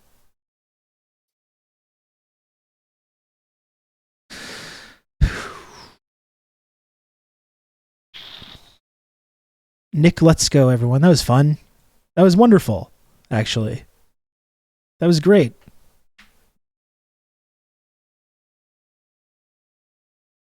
That was so cool. So happy we could do that. Really good stuff.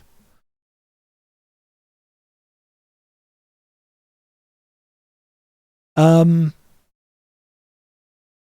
a few minutes ago, Crackle Bearer. Thank you very much for the gifted sub, Crackle Bearer. Very much appreciated. Thank you. I'm gonna have to take some time to try and like shill for some more subs, but I really have to go to the bathroom. So I will be going to the bathroom now. Okay. You can count on me. Doing that. And have good old Rob to talk you through all this. What do we got? Oh, thank you, Comrade Social Distancing. Thank you for the 3 gifted subs. Very much appreciated. Thank you. Gaucho does not suck as an album. I highly disagree with that statement. Highly disagree. Royal Scam is obviously genius, but I'm a Gaucho head till I die. Too much Diet Coke. Oh, goodness. Goodness gracious. Okay.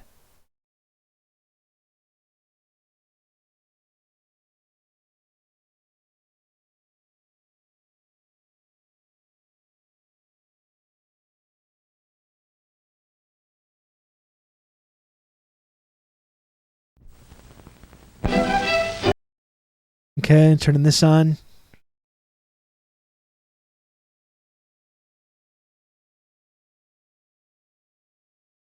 This has the music. Look, there go the Millers again. Off for another day at Crystal Lake. We're always having good times together. Wish my family were like that. We never do anything. Never have the time. Neither do we. You know, so many people are asking how the Millers manage to have so much fun as a family. What's the answer? Is it money? Or is it magic? Neither.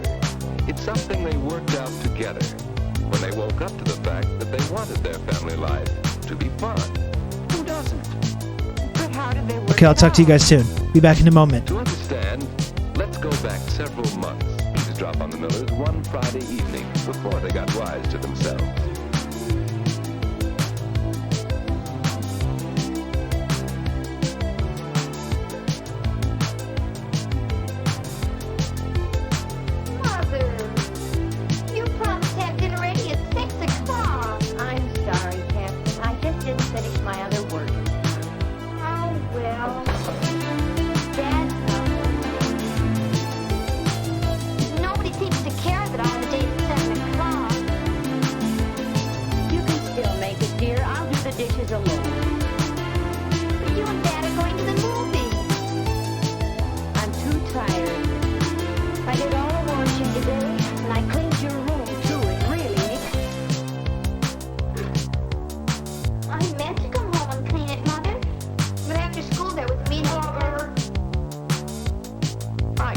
of these slacks tonight. You said you'd press them. I know, Harold, but I just didn't. Why don't you press them yourself? Say, where's my racket? In my closet. I broke it. I meant to tell you. You broke it? And me with an important match tomorrow. Why didn't you get it fixed? Where would I get the money? Money? Mother, I need a couple of dollars to take Mary out tonight. I haven't any money, Harold. But you might have when he comes home. Fine thing. Dinner late, tennis racket broken, no money for dates, there's no dancing with her. If this thing were a business, we'd go bankrupt, but best.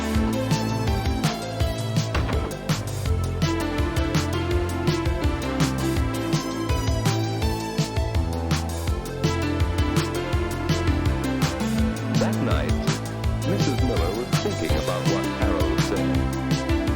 If this family were a business, in a way we are a business. We have money to handle, just as a business has.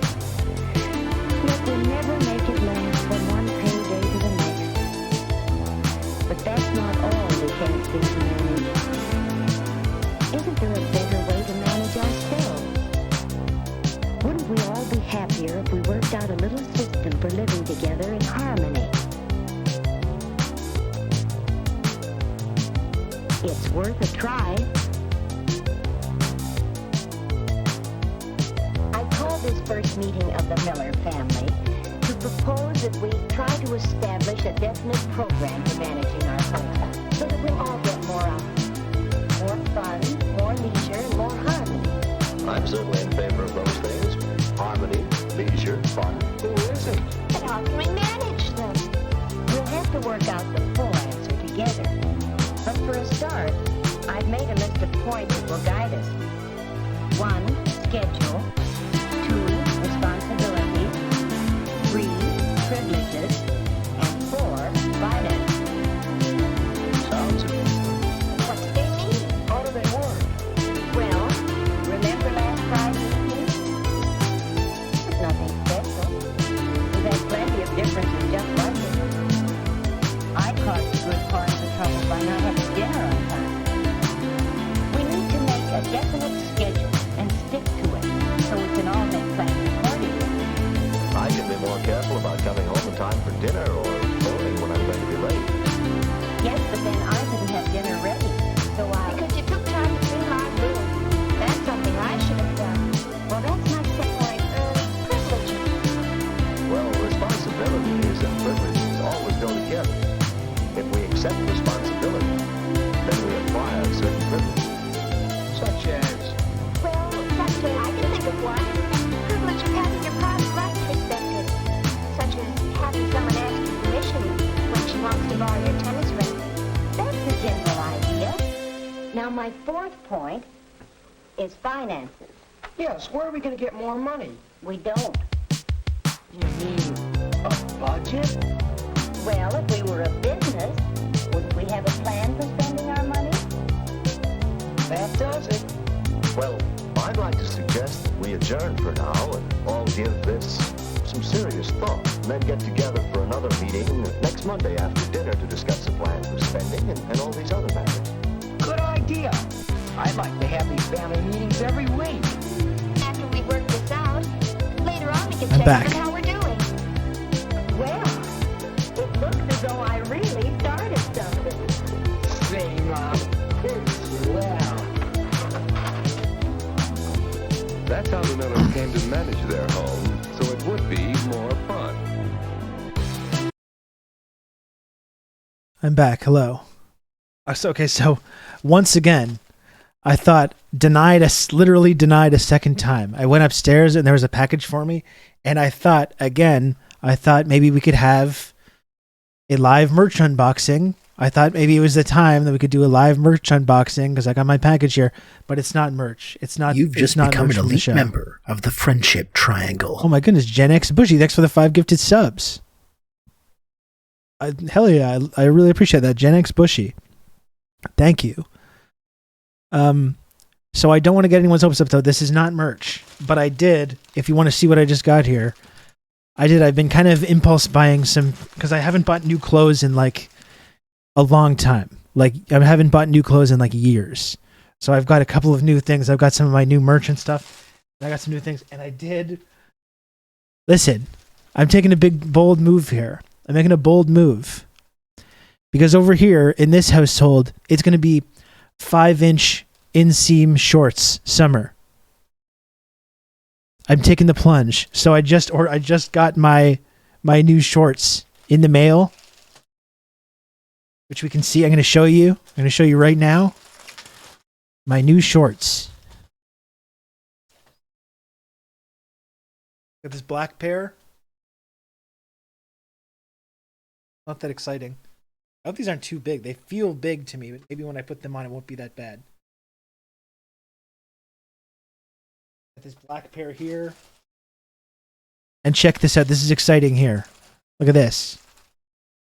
This is really going to turn some heads.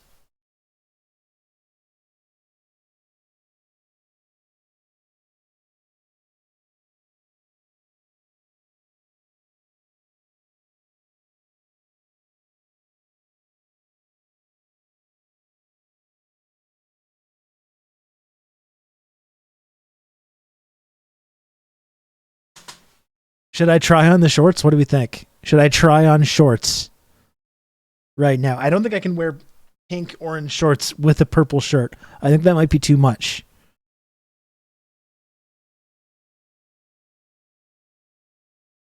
Really drawing the eye. That's right.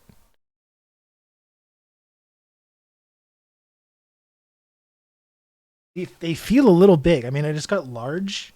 They're 5-inch inseam, but they're large.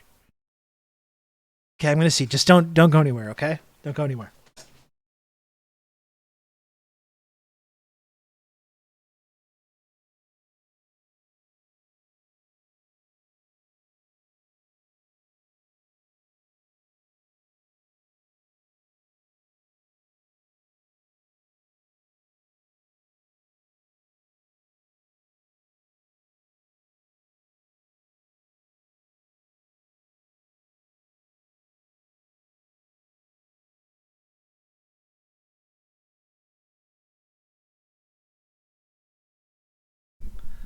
Okay, this is actually pretty sick. This is actually pretty sick. I actually don't even want to do the thing. Sometimes I put my leg up on the chair. I feel like even that might be getting kind of dangerous here.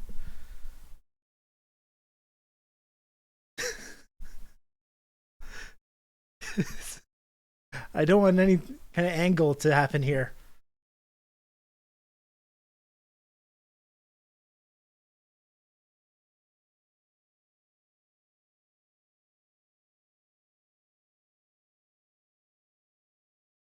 What do we think about this?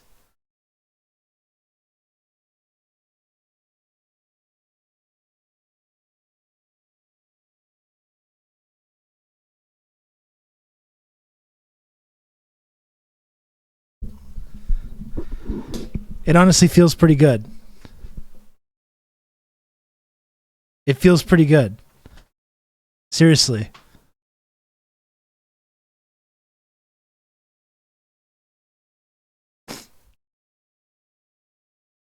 I feel pretty good about this. You people like it? It is a bit gym coach. It is, yeah. Need to whistle in some keys to jingle jangle. I guess I can try the other ones on. It's pretty wild to wear orange shirts and a purple shirt though. Right? I guess I can try. Why not? Why not? While we're doing this segment.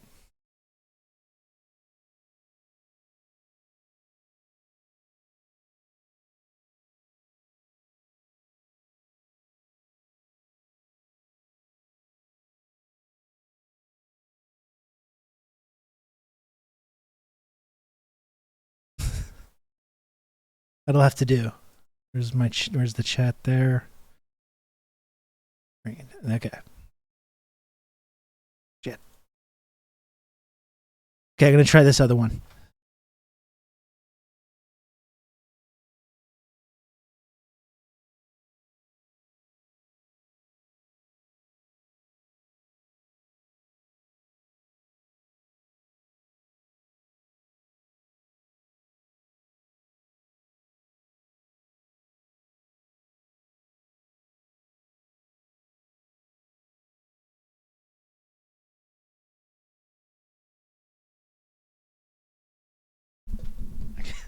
Okay, are we ready for this? Are we ready for this now?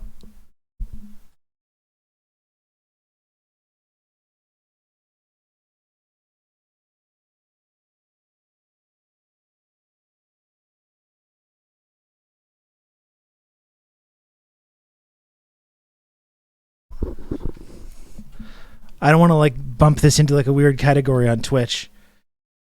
Start getting people start yelling at us over here. He's orange.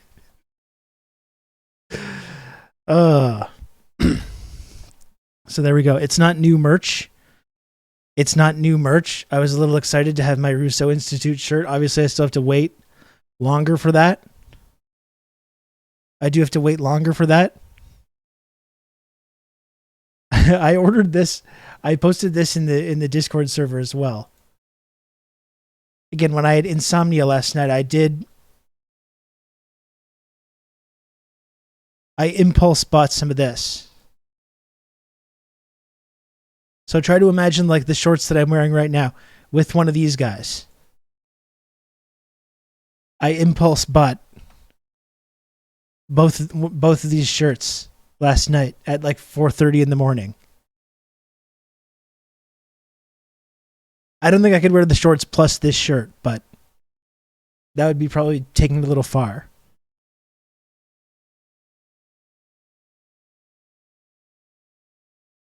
Your son is going to be stoked when you pick him up in those.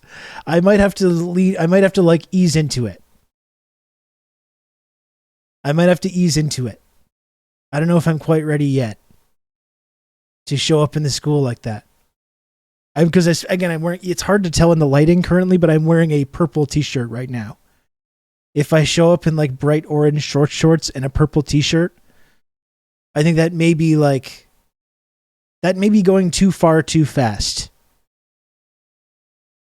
You know? That may be like a little too much. I late night impulse bought a Steph night shirt. That was a pretty good moment. I did enjoy that.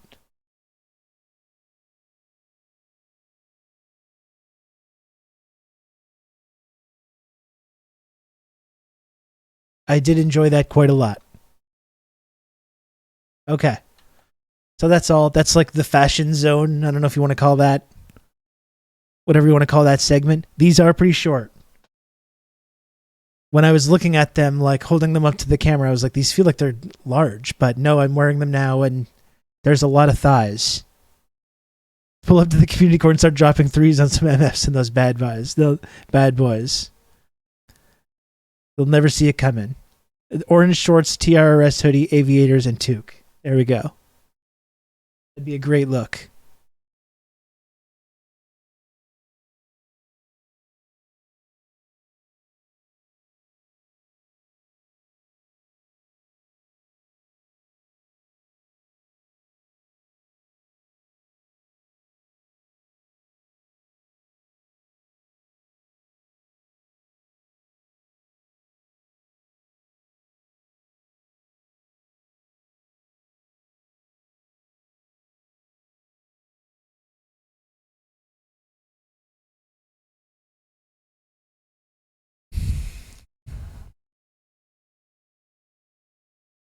The revolution will need a fashion czar. I quite liked Marina's look the other day with the jumpsuit. I don't know if Marina's with us today, but that was pretty great stuff. I would like to eventually get transitioned into jumpsuits. Maybe more in the fall. For your insomnia, try Sleep With Me podcast. It worked well for us for the most part. Just a guy telling meandering, boring stories that you don't have to listen to tune out or clear your mind. Good vibes. Only issue now is that he's a lib who's raising money for Ukraine, among his other causes. Aside from that, worth a try. It's tough. I mean, sometimes I just can't. Again, like last night, I was listening to ambient synth music for like so long last night, trying to sleep. It was not working. Was not working for me.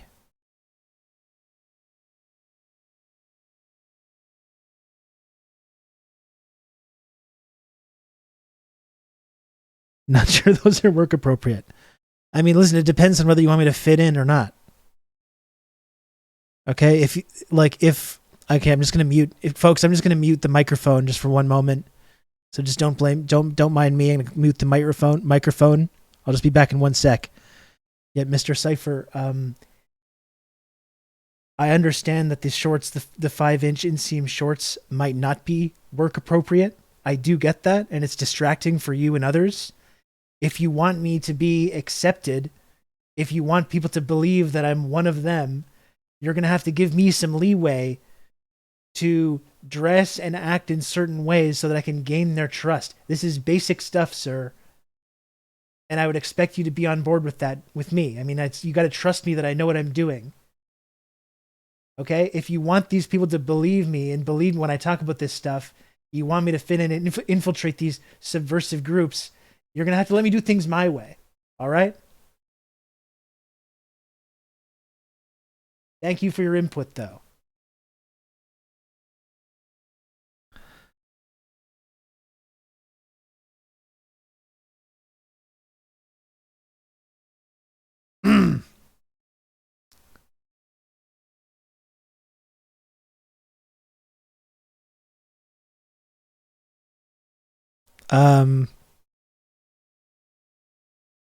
I was muted. Okay, good. I wasn't sure. I wasn't sure if it was muted, but let's just move on. Let's just move on from this segment. You know? We don't need to dwell on anything that was or wasn't said just now. It's best not to dwell on it too much.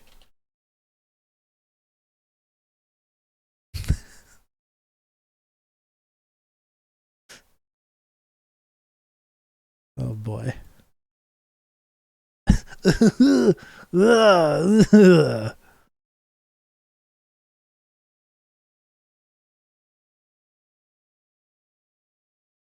Okay.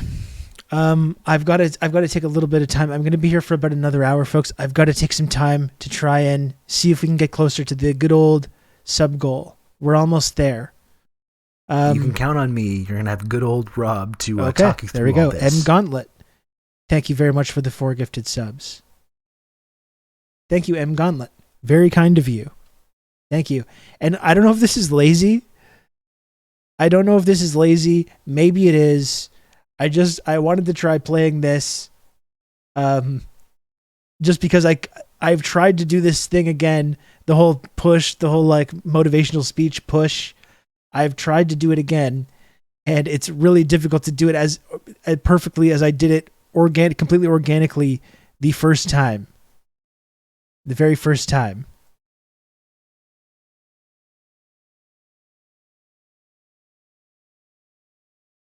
So here we go. Let's see if this works. I don't know. This may be lazy. I do understand that. But let's see. History is filled with almost. With those who almost adventured. Who almost achieved. But ultimately, for them, it proved to be too much. Then, there are others. The ones who embrace the moment and commit. And in these moments of truth, these men and women, these mere mortals, just like you and me, as they peer over the edge, they calm their minds and steel their nerves with 4 simple words that have been whispered by the intrepid since the time of the Romans. Fortune favors the brave.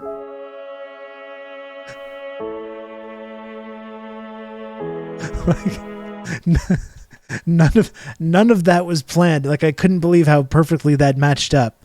I did not plan that at all. But that's why there's no way I can ever repeat that perfection.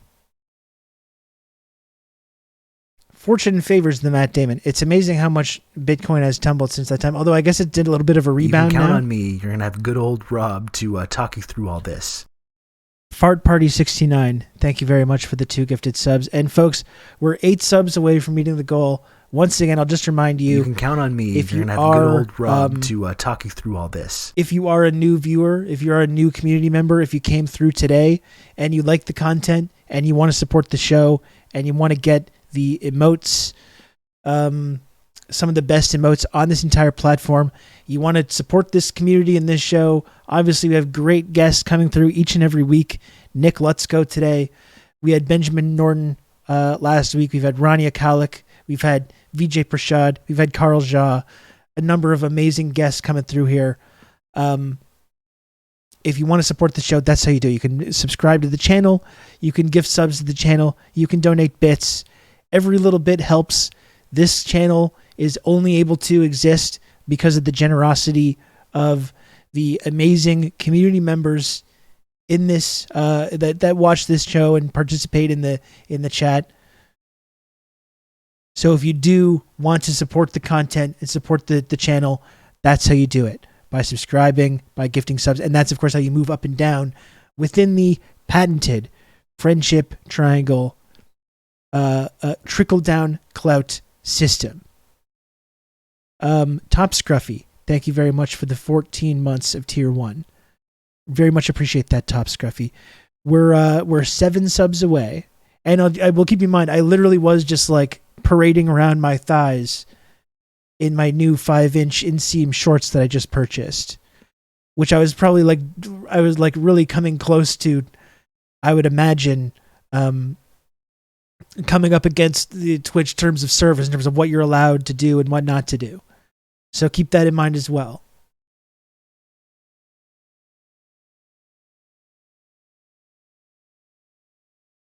And remember, you can also, if you're new to the station, if you're new to the channel, these are the emotes, some of the best emotes that are on this entire platform. As you all know, the only Enver's Hoja emote. The only Enver's Hoja emote on this entire platform, among others. Don't say it.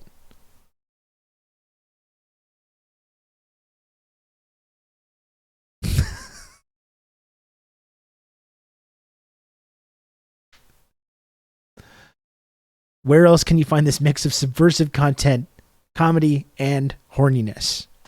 You can't find it anywhere. That's right. You can only find it here. So we are 7 subs away. We've got 2 minutes left in a hype train, and we are 7 subs away from meeting the sub goal. And there's plenty more content to come. We got more stuff to talk about and more stuff to do. Plenty more things to get into in the next hour or so.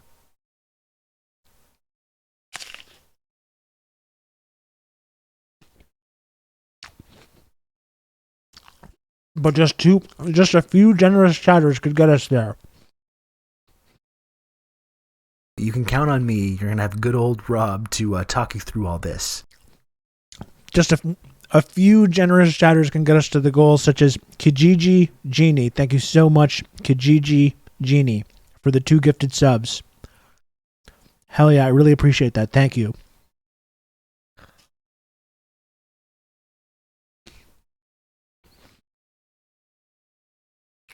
We're so close, folks. We're so close to meeting the sub goal. I think we probably need to play this again. Surely this will be the thing that pushes us over the edge here. History is filled with almost. With those who almost adventured. Who almost achieved.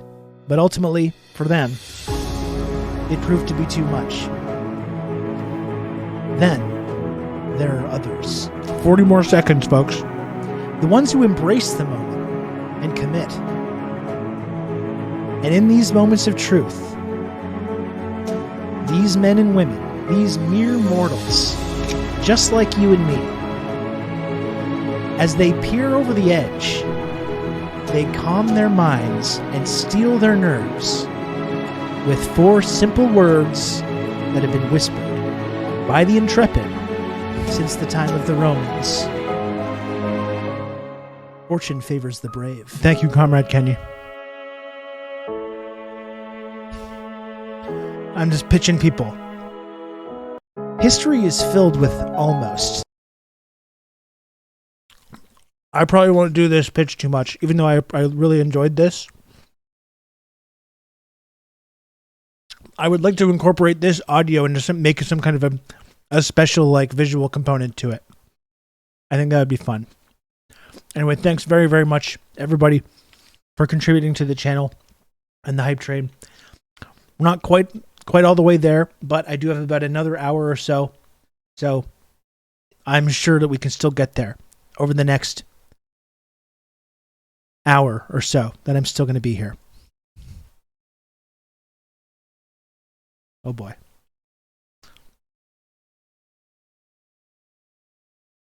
Just take the audio and a bunch of stock footage. Yeah, I would like to do something like that. Something like that with stock footage and some like subliminal messages.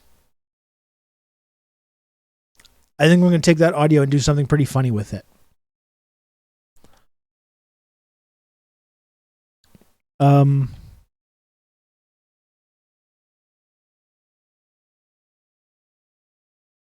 If you can place your head over Matt Damon's in the commercial, that would be funny. I think having it be Matt Damon is just like funny in and of itself, though.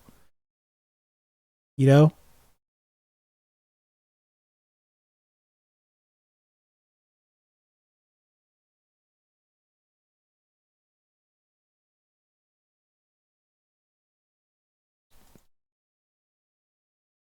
I have a couple more tweets and stuff to take a look at here.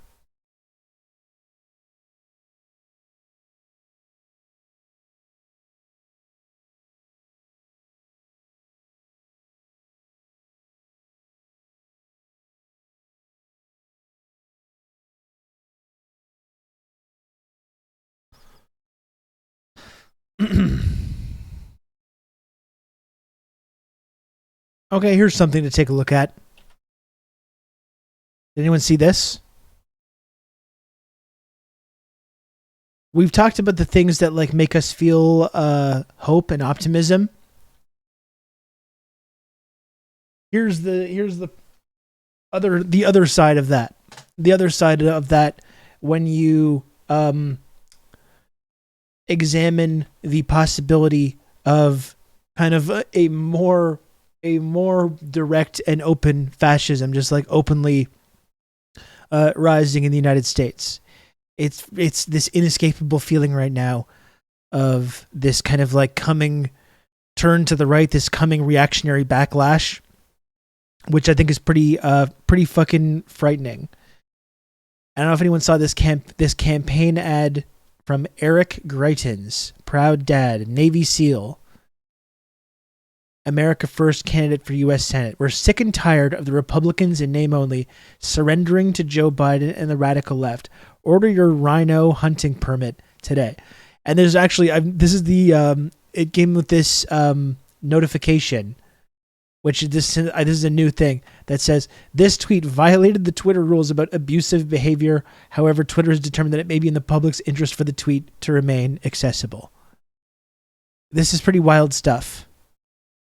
Brighton's Navy SEAL, and today we're going rhino hunting. The rhino feeds on corruption and is marked by the stripes of cowardice.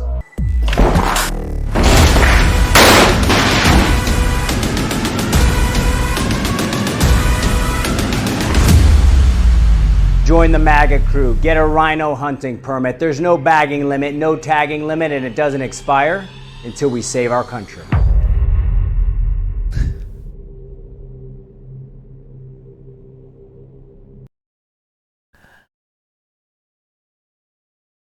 There's kind of like, I don't ever want to be like paranoid. Will they find the woman he tied up and blackmailed in that house? Yeah. These dogs, just before they started filming the shot, they just assassinated a dog just prior to this. Not like a mean dog either. It was like a nice golden retriever just like lying there. No, there's no domestic Gladio. Isn't that against YouTube's TOS, terroristic threats? Well, that's the thing. Like Twitter now has put this disclaimer to be like, this actually violates Twitter's rules. But we're going to keep it up anyways, just because we think it's in the best public interest. Is he saying he'll kill Republicans?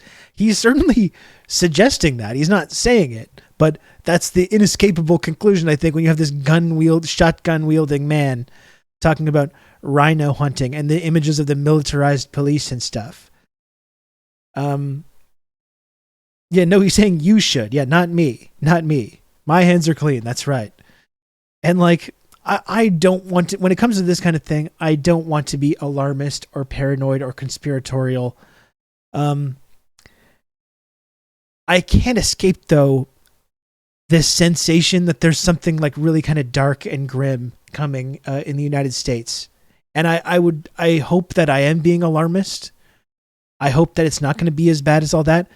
But it's just like, you take a look at like the way the rhetoric is going, the way the right is on the verge of like taking over the whole country, taking over the government again, and the ability for the liberals or Democrats to really do anything to avoid that is going to be gone once that moment comes. You aren't being alarmist, we're alarmed too. It really does feel like, and especially like when you take into account that Supreme Court ruling from a few days ago about the ability of DHS to operate anywhere within this 100-mile area around the coasts and the borders.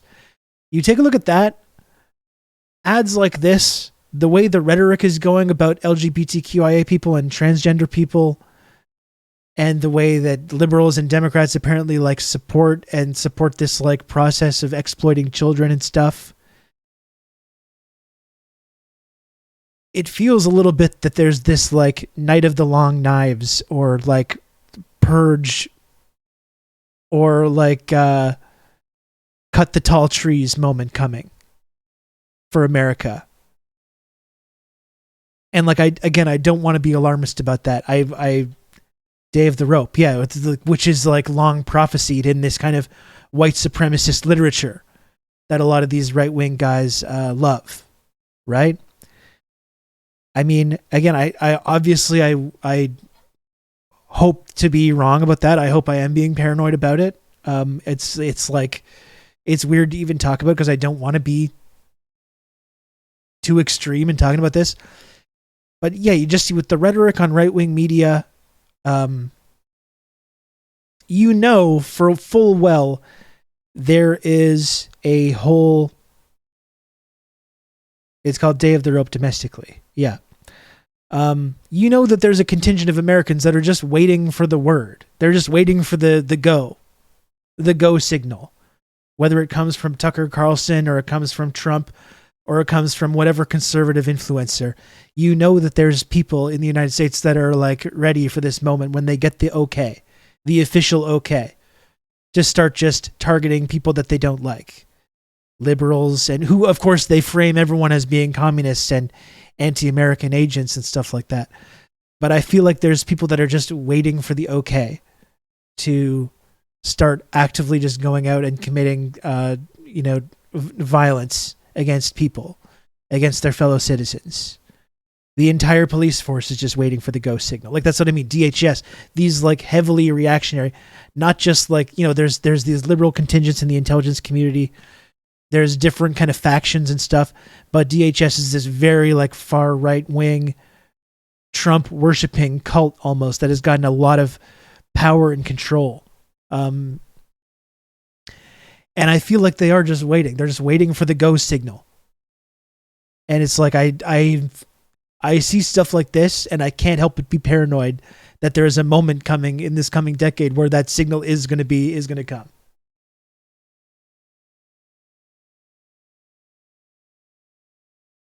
Those people aren't the threat. It's all the libs, for lack of a better word, who are going to fall on side for them, government actors, cops, etc. Well, and that's the frustrating thing, Kenny, is that like, if you're on the left, you've been trying to tell liberals how they're supposed to deal with these kind of threats and how, there's possibly a way to stop this coming from like hard right reactionary turn from coming. And they've just failed to do that at every step. They've failed to do absolutely anything that can prevent it. Separate police forces like DHS and a separate military, JSOC, give real end of the Republic Praetorian Guard vibes. It's really scary stuff. And like that's kind of what I was hinting at earlier, what we were talking about when it comes to Latin America and the kind of ongoing decline of U.S. empire. As much as we can celebrate that, and we can and should celebrate their U.S.'s waning influence in Latin America or anywhere else. And we should absolutely celebrate America's decline as this global hegemon, as they start to lose their grip on power and that, and as they see the rise of socialism, which they've told themselves is this grave threat to their country. They've indoctrinated the whole population into some varying degrees of this over the last several decades. And as there's this right-wing takeover, and as this global realignment happens, again, it's scary because America still has a lot of ability to project violence around the world. They're unique. They're still, regardless of their waning influence, they're still uniquely set up to really not just go quietly into that good night, but to push back violently against this kind of waning influence.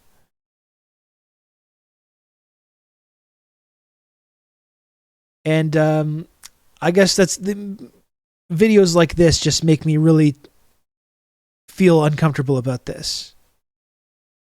And how I do really think that there's people that are primed and ready to go out and start, engage more so than they're already doing, because this is already happening. We're seeing like incidents like Buffalo, like the Buffalo shooting, and like El Paso, and the Pittsburgh mosque shooting, and Christchurch and Quebec City. We're already seeing, not just in America, but a global sort of far-right militia movement that has been engaging in these kinds of violent pogroms already. And I think that there's a lot more people that, if they feel like they get the signal from their leaders that they're waiting for, there's a lot more people I think that would be willing to go out and engage in some pretty atrocious violence against their neighbors, against people that they have come to view as being subversive elements or dangerous in some way. I don't know. It's really hard to see videos like this and not feel like that's kind of on the horizon. The fetishization of the militarized police. Sorry, I do just have this call coming in from my... Just one moment, okay? Oh.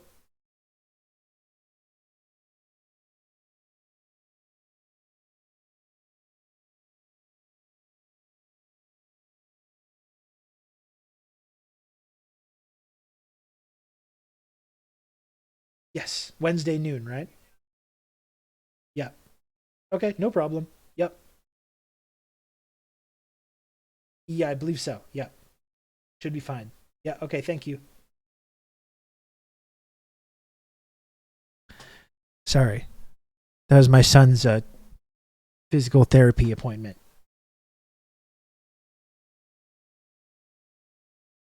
Because they called and I saw they left a message and they were calling again, so I thought it might be important. Rob got in trouble for the shorts, exactly. Anyway, again, I don't want to be alarmist or paranoid about this kind of stuff.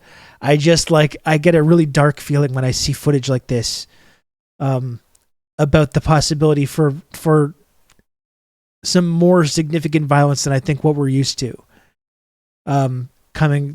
possibly coming to American communities. I don't know. It's really kind of frightening to think about.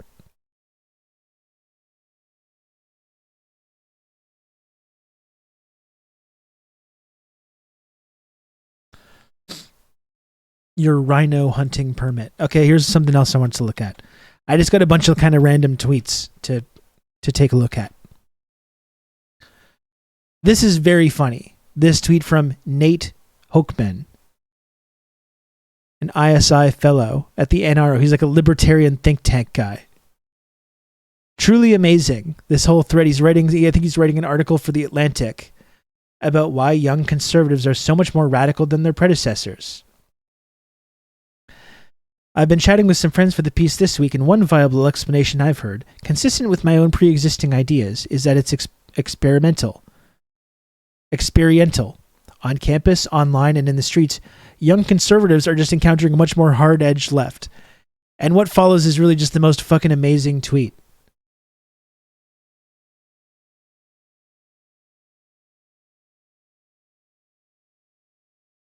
This is incredible. Watch this. God damn, these guys are so dumb. Many young conservatives can point to a radicalization moment. There's an analog to this on the left. Young leftists often say they were radicalized by the 2008 recession, failures of the Obama admin, etc. For young conservatives, it often revolves around experiences on campus and social media. So, in other words, people on the left are radicalized by like actual things that are happening. Global economic recession, the failure of these neoliberal governments to deal with these crises, foreign policy, warfare, invasion, a completely rigged economic system, real, actual, tangible things. And he's like, on the other hand, the right is radicalized by like people talking about pronouns on college campuses. People being shadow banned on social media. What a fascinating thing. People on the left are becoming radicalized. People on the left and right are being radicalized by these different things. So strange. And the way these left-wing people are being radicalized by these very real and powerful economic forces and these very real and observable failures of the political class to deal with any of these ongoing crises. Whereas right-wingers are radicalized by this fake bullshit that we pump fear into them with this nonstop conservative propaganda about radical gender reformists on college campuses and stuff like that, and drag queen story hour or whatever the fuck. Some might say the existence of CRT is more devastating than the Wall Street collapse. Well, it's just two sides of the same coin. You know, on one hand you have Wall Street and the global economy collapsing because of rampant corruption, for which there was no consequence for anyone involved for any of the illegal criminal activity that was resulted in that led to millions of people losing their homes and millions of people losing their savings. An entire generation of people basically giving up on the idea of being able to like have a better lifestyle than their parents. And on the other hand, at some schools, they're talking a little bit about how racism exists. So it's just like two sides. One side is saying that, and the other side is saying that. And who's to say? Who's to say what's right? We don't know, right? It's just these different groups are being radicalized for different reasons.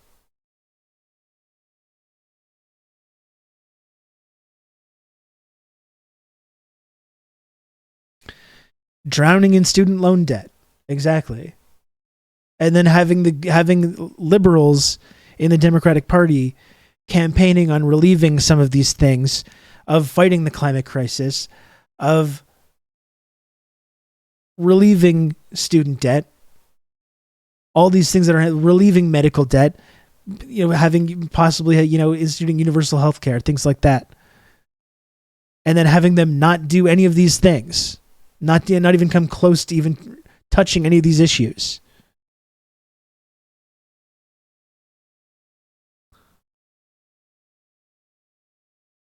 And then, of course, the right wing. There's a same-sex kiss in the Disney movie that just came out. There's a same-sex kiss in the Buzz Lightyear movie. In the Buzz Lightyear movie, they kind of suggest for about 15 seconds of screen time that same-sex couples exist. And that sometimes same-sex couples like have kids. And there's about 15 seconds of that in the new Disney Lightyear movie. It just acknowledges that gay people exist. So really, again, it's like, yeah, both sides have merit. That's right. It's really a five-head moment. I'm sorry you can't afford rent. You don't have health care. You're buried in debt. And you're skipping meals. But what if I told you there's a trans high school sophomore swimmer in Topeka, Kansas? Really puts things in perspective. The amazing thing about the whole trans sports debate is when they're like, what about the idea about trans women competing in sports? And it's like, where is this happening? Well, it's not. I mean, in many cases, it's not. There's like 3 or 4 students in the entire fucking country that we could maybe point to as examples of this. Otherwise, it's just not something that is even happening.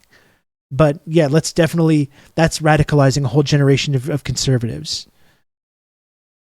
right now. And they're on the precipice of like enacting draconian laws to take away the rights of trans people, to take away trans kids from their parents.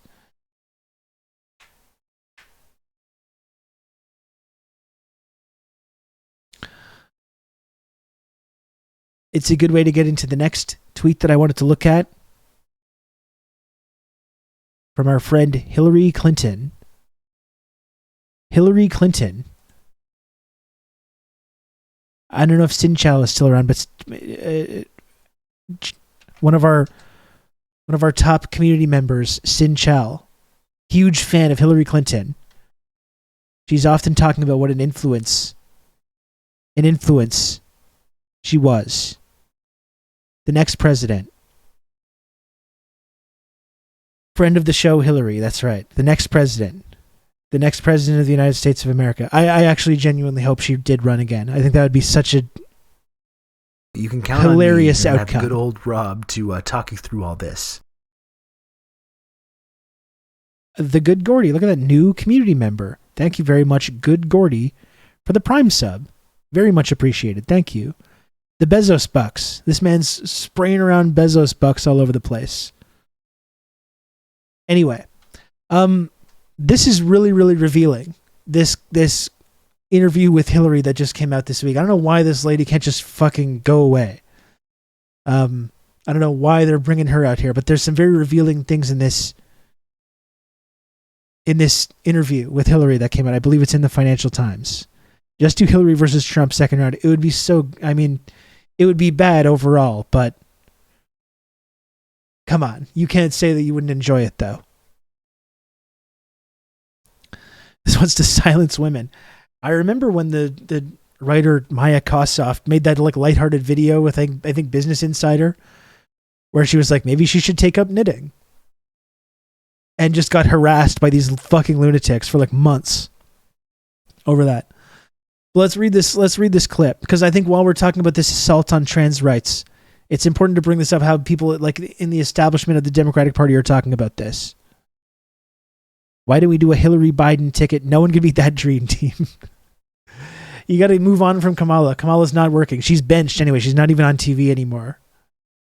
She's barely even a side character at this point. You got to move on from Kamala. It's not happening. People aren't buying it. Get the Hill Dog in there. So I think this is really worth looking at, though, under the context of this assault on trans rights that we're seeing right now.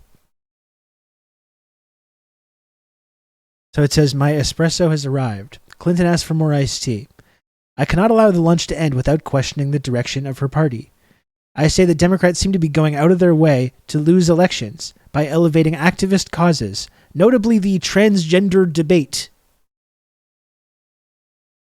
which are relevant only to a small minority. What sense does it make to depict J.K. Rowling as a fascist? To my surprise, Clinton shares the premise of my question. First of all, is there one Democrat? Is there one Democrat that has said one thing about J.K. Rowling? Or especially J.K. Rowling being a fascist? This is not, no one has done this. Like, this has not happened. This is Twitter bullshit. Not one Democrat has mentioned this at all.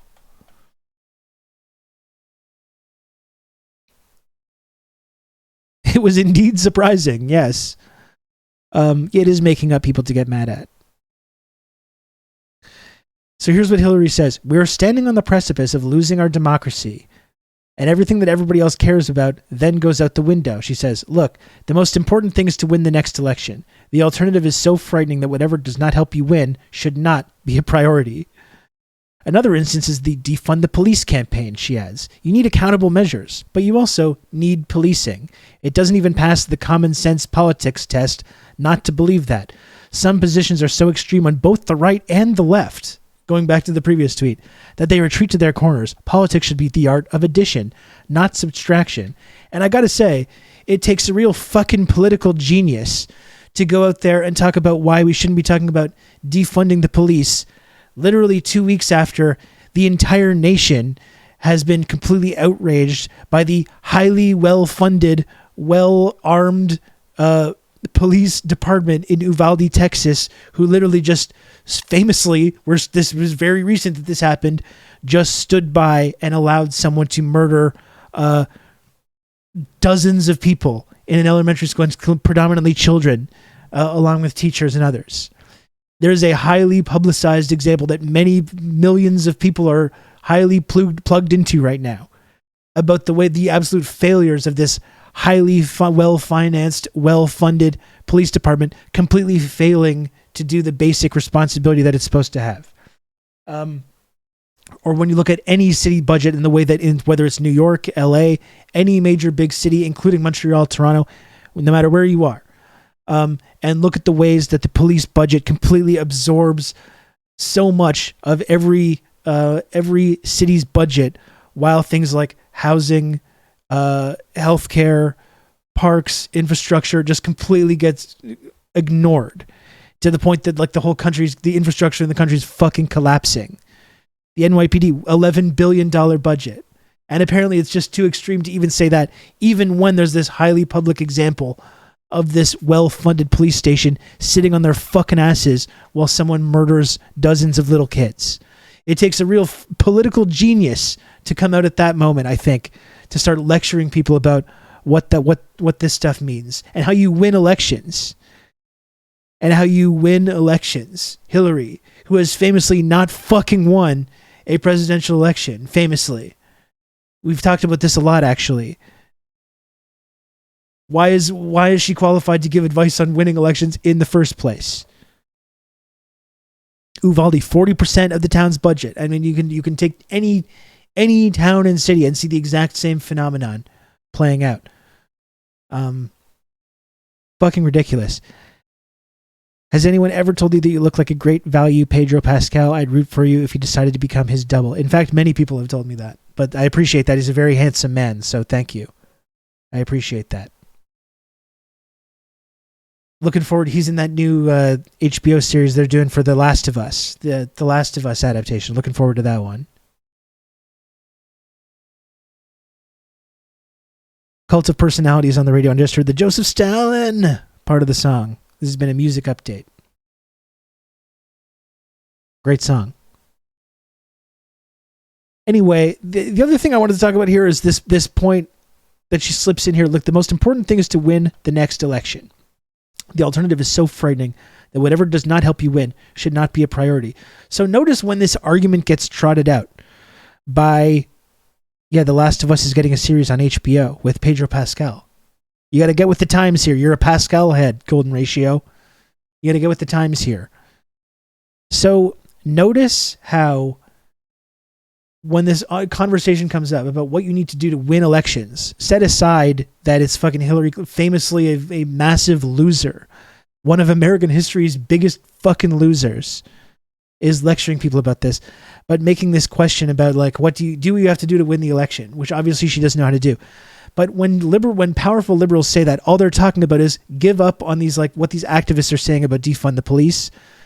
There's literally a comprehensive, well-funded, extremely well-organized push campaign right now to assault the rights of transgender people, to take transgender kids away from their parents, to deny the ability of any transgender person to even to transition at all. It's starting about this conversation about kids and puberty and stuff like that as a way to like get their foot in the door of this conversation. The goal of these reactionaries that are running these campaigns is to make it so nobody can transition at all, so the transgender people just do not exist.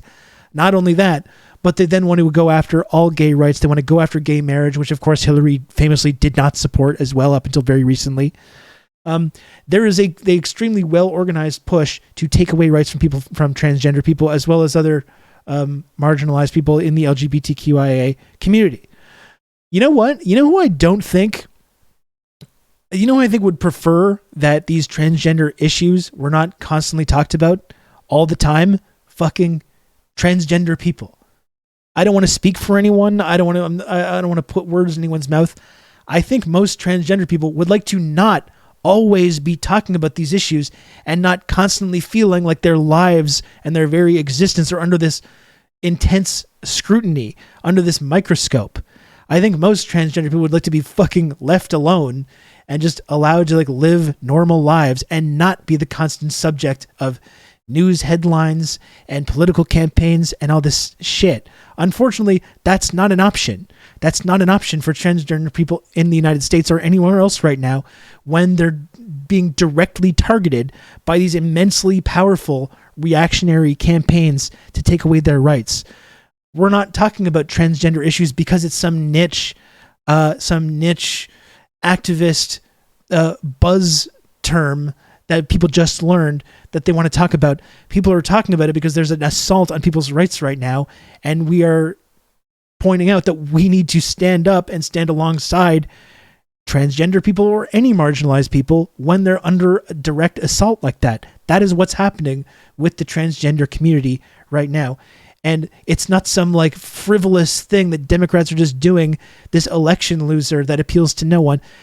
People are rallying around transgender people right now, and they should continue to do so precisely because there's this massive assault on their rights right now. And that's when that we all know is not going to stop and start at transgender people and is going to grow to encompass many more marginalized folks. Trans people are activists out of necessity for their survival. Activism is just not just an intrinsic part of trans identity. Yes, thank you. Like I said, I don't think there's, I don't want to speak for anyone. I don't want to put words in anyone's mouth. My impression is that most transgender people just want to be left the fuck alone and be able to live normal lives. This is not possible when there's these vast, well-funded, well-organized political campaigns trying to every single day take away their rights, frame them as being as having mental health problems, frame them as being somehow harmful to children or whatever the constant horrible things that people say are. I mean, no one wants that. That's the reality, though.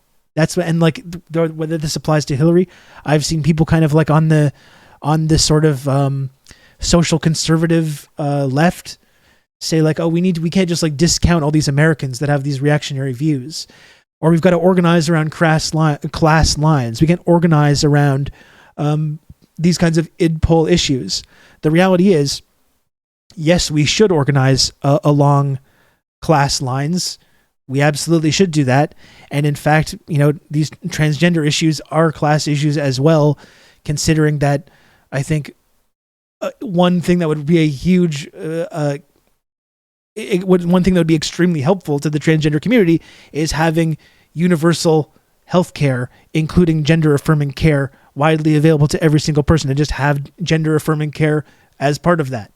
So that's something that should be part of like a big national universal health care program. It is a class issue. However, as I said, there is this assault that's going on. There's a well-coordinated assault that's going on. And yes, we should organize around class lines, but we can organize around class issues while also recognizing when there's right-wing campaigns that are coming together to directly assault marginalized people. And if you're on the left, you can do both. I don't understand why it's not possible to do both. You can organize around class issues, and you can stand beside and stand alongside marginalized people when their rights are under assault. I don't understand what's so difficult about that to do. I don't think it should be too difficult. But just to go back to how fucking disgusting it is that Hillary or someone would say it like that, and of course, a lot of this is I think that's a widely held belief among these kind of establishment liberal circles about how transgender issues are somehow divisive or they're not political winners or whatever. We shouldn't focus on this because it's a losing it. Like the reality that people are under attack. People are under attack. There's genocidal laws being put into place right now that are going to directly impact people's lives, and it's a non-starter. It's not up for debate whether I think we should be standing up and standing alongside these communities when they're under attack like this. But it's extra disgusting, I think, for Hillary to say, oh yeah, we shouldn't be talking about these niche issues that don't appeal to anyone. We shouldn't be calling J.K. Rowling a fascist, of course, something that has not happened. We should be just focusing on winning the next election, something that Hillary has never fucking done. Except who's she running against in the Senate? Like a fucking broom? You know? She basically just walked into that seat. Another point as well, when it talks about this idea, just focus on winning the next election. You'll notice that argument is only ever employed as a way to say, like, let's stop listening to these activist communities. Let's not ask for anything important. Let's not talk about defunding the police. Let's not talk about transgender issues. This is when you talk about winning the next election, that's all that means. If you asked Hillary, well, what if what if the Democratic Party ran on universal health care? How about that? Would that be something that would maybe help us win the next election? Notice how none of these like economic populist ideas that are very, very popular that Bernie Sanders ran on, that is never included in this strategy. This strategy of like, oh, just do whatever you can to win the election. That's the most important thing. Don't focus on these divisive issues. Notice how, supporting these very, very popular progressive programs is ever part of that, of this win the next election at all costs strategy, which these people like Hillary like to talk about. No, it's entirely, let's just throw transgender people under the bus. Let's just continue militarizing the police and not ever daring to suggest that maybe we should have a different path than that. That's what that means, you know? So just a sick person, awful person. I know some people in this community really like her, like Cinnamon Challenge, but regardless of that, I just think she's a pretty awful person. Despite that, I would probably enjoy to see another Hillary loss. That would be entertaining as much as a terrifying possibility that is. Will breaking up the big banks solve racism? That's right. Yeah, exactly. That's the kind of attitude they have.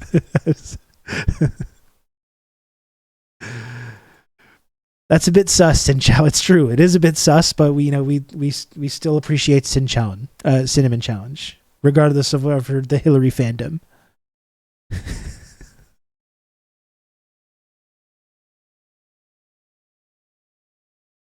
Was that a Hillary quote? Because I can believe it. It was a Hillary quote. Yes, she said that. Well, breaking up the big banks end racism? No. Until you can end racism, then you can't do anything. You can't give people health care. You can't tax rich people more. You can't have less wars. Listen, folks, none of those things are going to end racism. What is the Democratic Party doing to end racism again? Well, they're kneeling in fucking kente cloth. While literally taking all the activists that they count on to vote for them in elections and organize with them and taking everything that they want and immediately just throwing it in the fucking garbage.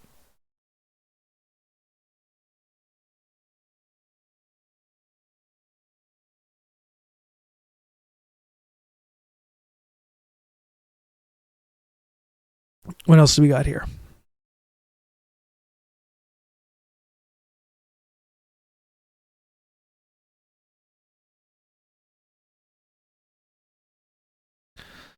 Oh, there's this. Should we take a look at this crystal ball clip? This clip is really remarkable and revealing, I think. I know crystal ball can be kind of divisive. Again, she works with that guy, Cigar or whatever his name is, who's just like a fucking right-wing dipshit think tank ghoul, I don't think she ever directly challenges to the same extent that she challenges Bill Maher in this clip. Nevertheless, though, I think this is an interesting clip to look at and to talk about. Especially as inflation is going on, and you have all kinds of people that have have you ever taken Economics 101 explaining why this inflation works? And people like Bill Maher, I guess, believe this. Even though, as we know, folks, economics, it's not a real thing. It's not a real thing. Economics. If someone studies, it's completely fake. It's a completely fake discipline.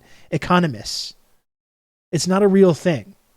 This is one of the greatest fucking practical jokes that people have played in modern society, convincing people that economists are like actually people that they talk about it like it's this science or anything. Completely fake. It's completely fucking fake. But of course, they completely dominate all this discourse. The economy. There's way too much government spending, and that's why we have inflation. So that's a large part of that. It's just basic economics. And that is not basic economics. It's just basic economics. That's what these people say, right? Again, basic economics. Completely fake. Government spending leads to inflation, right? That's the basic thing. That's the framework that whoever this fucking guy is operating from. Obviously, it's the framework that Bill Maher is coming from. When the government spends money, and the government spends money on a lot of stuff. The United States government. The United States famously spends trillions of dollars on the military. That somehow doesn't cause inflation, though. But when the government spends a little bit of money making sure that like working class people are able to buy diapers and groceries and stuff, that causes inflation. Not just government spending. Whenever government spends money on like social programs, that conveniently leads to this scientific phenomenon. This scientific phenomenon of inflation happening. It's just happened. When you spend money, when you give money to poor people, inflation happens and the whole economy gets overheated. That's what they say. It gets overheated and then inflation happens. That's why you can never spend money on these kind of social programs. We had this thing called a pandemic. We had a supply chain crisis, and by the way, there's a war in Ukraine. It played a role. It's played a role. So to act like the only reason we have problems now is because people got a little bit of money in their bank account is just not. Yeah, Cherokee Chocolate. What you're saying is like the most incredible thing. Because Crystal Ball was about to talk about how the stock market crashed at the beginning of the pandemic, and then was rescued by the Fed just printing trillions of dollars, printing trillions of dollars, and just propping up the stock market completely artificially. Bill Maher, a fucking person with an HBO television show whose job it is to talk about the news and culture and society, has no recollection of this. He doesn't even know that this happened. It's fucking remarkable. You can see here, what are you talking about here? Whoa. I don't know. Literally doesn't even know the basic facts about what has happened in the United States economy. Yeah, $1,200 caused the gas crisis. That's right. Not honest. And a little bit of money, they got more than we spent in World War II. So don't act like hold on. Whoa. Hold on. Don't act like you said. Don't act like we had to react to the pandemic exactly the way we did. We had to spend $6 trillion. Okay, but how about the forever flu? The forever flu. This motherfucker, like, over 1 million, and this is the low number, right? It's probably much higher. But 1 million Americans just died from this. And people like Bill Maher on HBO are still like, what, it was barely anything. What, we had to give people money? And he just like hand waves this away. Being a millionaire is excellent insulation from reality. Like, it's extra insulting when you take this into account. That Bill Maher himself is rich. He's a multimillionaire. And he's literally like complaining about the government giving working class people money to pay rent, buy groceries, buy diapers, buy amenities during a pandemic that ultimately claimed the lives of over 1 million people in the country. And this is just so offensive to him. This fucking millionaire who lives in a mansion, who gave them their money. Yes. Bill Maher, who doesn't understand the idea that there's fucking people in his country who don't know where their next paycheck is coming from, who don't know how they're going to make their next rent payment, who are not able to see a doctor, who are not able to get groceries, who are not able to provide for their families, especially during this economic crisis and this massive health crisis as well. You know, it's absolutely sick to have media millionaire liberal dipshits like this lecture people about how social spending causes this economic crisis.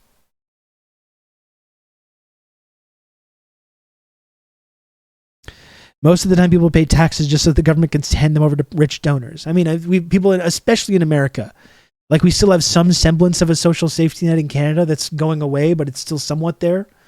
But especially in America, people have been conditioned to not only not expect anything, but to just like pay taxes under the understanding that they get nothing in return from that, nothing at all.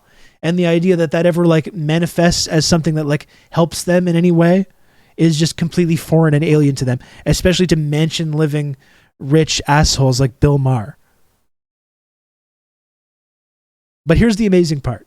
That the Federal Reserve shot at Wall Street. For some reason, people don't get upset about that. What? And that fueled the trillions of dollars the Federal Reserve shot at Wall Street to backstop the stock market and the bond market. No one gets upset about that, even though that was a massive I don't know what factor in you're talking inflation. about. What do you mean shot at Wall Street? Well, when are we talking about? We're talking about buying assets, buying stocks, buying bonds, buying treasury bills so that they expand the balance sheet. This is during the crisis, the coronavirus crisis. When the stock market crashed, that is what the Fed did. They went into action. They shot But the trillions stock market of dollars didn't crash during COVID. Now it's crashing. It's crashing now. It crashed, and the Fed came in and backstopped it. That's what happened. What, it crashed so and we that's never what heard I'm about saying. it? No, it crashed. Go back and look at it. I think it fell off a cliff. Look at this fucking moron's face. Fell off a cliff. This guy doesn't even know basic facts about important news stories that have happened in the United States. He doesn't understand the basic reality that at the beginning of the pandemic, the stock market was on the verge of completely collapsing. This is a new lip face. This would be good. Bill, you've never heard about it because you were stupid and ignorant and dumb and stupid. Literally just doesn't understand this basic fact that the stock market crashed. And like Crystal is pointing out, they just printed trillions of dollars. They printed trillions of dollars to just artificially prop this thing up. This creaky, collapsing, fucking morbid economic system. They just pumped trillions of dollars into it just under the hope that that would keep it alive, keep it juiced for another couple years, which has obviously diminishing returns and probably played more as of a role in terms of the economic consequences that are happening now than sending people $1,200 to buy fucking groceries.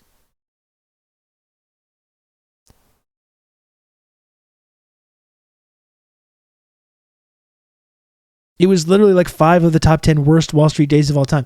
Bill Maher has no idea. He has no understanding of this at all. He has no recollection of any of this at all. Look at this face. The stock market collapsed and we didn't hear about it. No, we heard about it, Bill. You're just an asshole. Cliff, the Treasury bond market stopped functioning, and the Fed took extraordinary action it's never taken in history. I don't somehow remember no one that. gets upset. The first week of the pandemic. Somehow nobody gets upset about the rich people who got tons of money and tons of support, way more than working class people did. Sure but they oh do. my God, people were able to feed their kids and they had a little bit of money in their bank accounts. It was the worst thing in the world. No. That is one small part of the inflation story, and it is, by the way, not the only thing that we can deal with to get out of this mess. The economist. David Dill. A fucking dumbass, though. Oh my God. To me, your weed fucks with my memory too. Yeah, well, me too. I bet I could fucking smoke Bill Maher under a table, and I still remember this. You don't think I smoke? I could outsmoke Bill Maher if it came down to it. Typical smug host getting embarrassed by his slightly more informed guest. It's just truly unbelievable. He has no recollection of this, and I just wanted to do this tweet as well. You know, Crystal Ball talked about the printing trillions of dollars to put into the stock market to keep that up. But I think overall, it's not just about the stock market. It's about how over the course of the pandemic, the last couple of years, has been an unprecedented upward transfer of wealth. It's not been a handout to working class people. It's been a massive upward transfer of wealth to the absolute most wealthy, powerful people in the country and in the world. The whole time Maher was in the avocado jungle, he never once had toast. What a fucking asshole. I think Bill doesn't remember because he's a rich, smug, resentful, self-absorbed asshole. I think so. Yes. But here's the facts, though, and this is from the Financial Times. The world reels from the economic aftershocks of the coronavirus pandemic, but for Swiss bankers shepherding the fortunes of the world's super-rich, it is boom time. Switzerland's dozens of other ultra-discreet storied private banks, depositories such as Lombard Odier, once lender to Napoleon, have watched their clients' assets surge this year. The larger ones are benefiting too. This week, Zurich-based UBS, whose private bank operations are the world's largest, reported its best quarterly earnings in a decade. Next week, its rival Credit Suisse is predicting a similar bonanza. You can count on me. You're going to have good old Rob to talk you through all this. Gaddafi was right about Switzerland. Fuck yeah. Thank you, Ben. You're absolutely good. Gaddafi was right, and you're right as well. Thank you, Ben, for the 15 months of support. We love Bleep Blomp Ben around here, folks. She's good. More and more people are saying it. Here we have in chart form, though. Wealth of billion. So this is 2019 versus 2020. Wealth of billionaires has increased in all major economies. Primarily in the U.S. Also, you see China and Germany, Russia, elsewhere. Although, as we've seen, China has actually been making an effort to take that wealth and put it back into like social services and infrastructure that actually helps people, which kind of shows the differentiation of like values that they have. And here, when you talk about U.S. billionaires profiting the most from the pandemic, Elon Musk, whose wealth went from $24 billion to $234 billion from March 2020 to March 10th, 2022. And that's exactly the time that Crystal was talking about that the stock market was collapsing.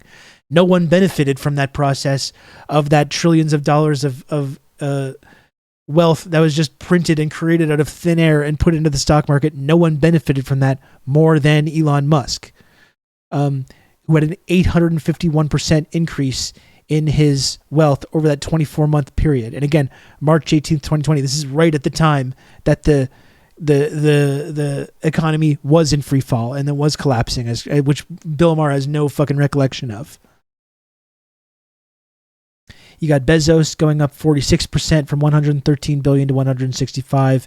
Bill Gates from $98 billion to $129 billion, who has been also instrumental, Bill Gates, in denying the ability of global South countries to get the ability to make their own vaccine, to make the vaccine widely available. Bill Maher as well, but Bill Gates has been instrumental in ensuring that they have this like these strict IP laws preventing these pharma companies from sharing the IP of the vaccines with other global South countries that need it. You got Warren Buffett, Larry Page, Sergey Brin also going up. So when fucking assholes like Bill Maher talk about this, I think we can always have to remember that we keep this in mind. Again, this economics 101 idea that government spending equals inflation, it's fiction. You know what's coming next. You know what's coming next, folks.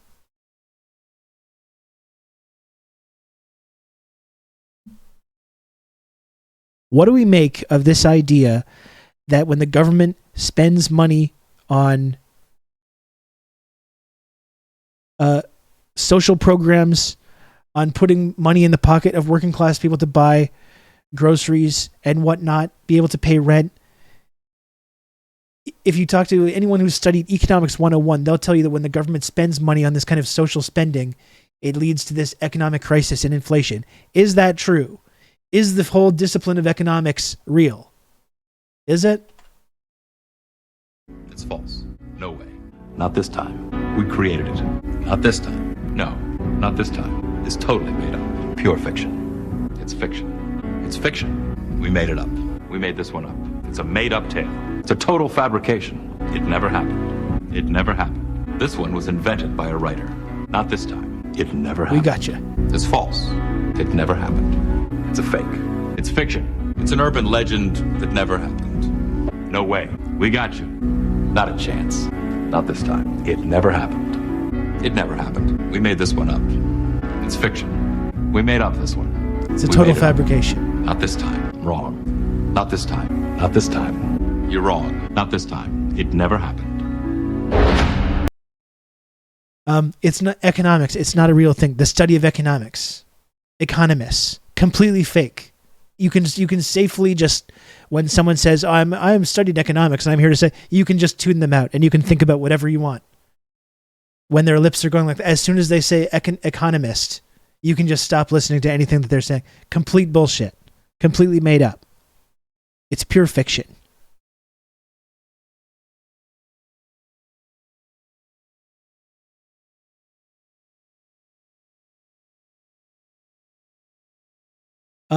But when people like Bill Maher or like Jeff Bezos suggested this the other day, suggest that social spending leads to this kind of inflation, leads to this economic crisis. When you spend money to give people, the ability to pay rent, it overheats the economy. That's what they say. And it leads to inflation. Complete bullshit. It's a total fabrication. When you meet an economist, no, you didn't. Yeah.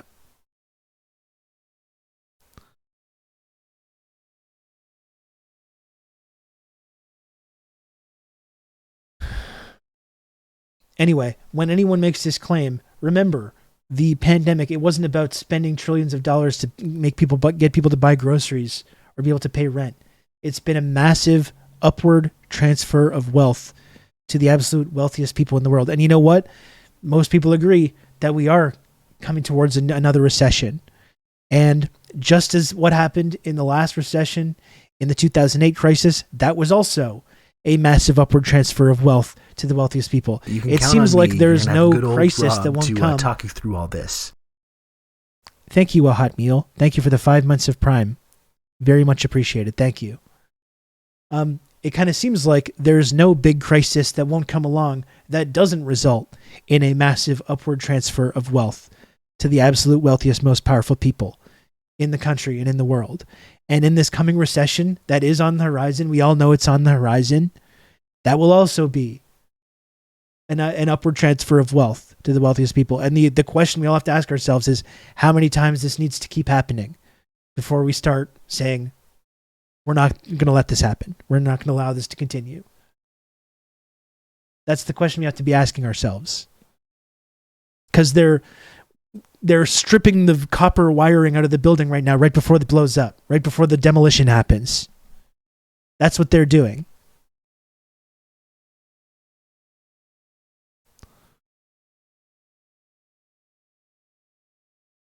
And on top of that,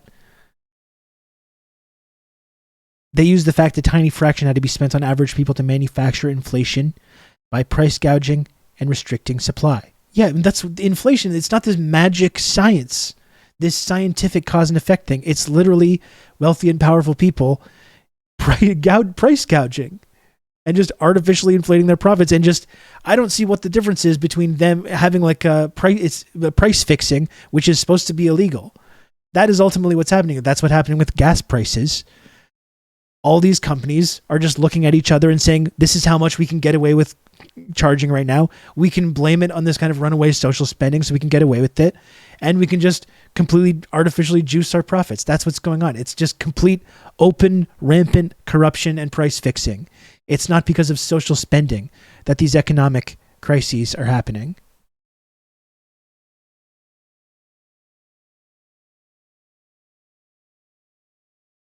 And I mean, there are other perspectives on that. Some people don't agree.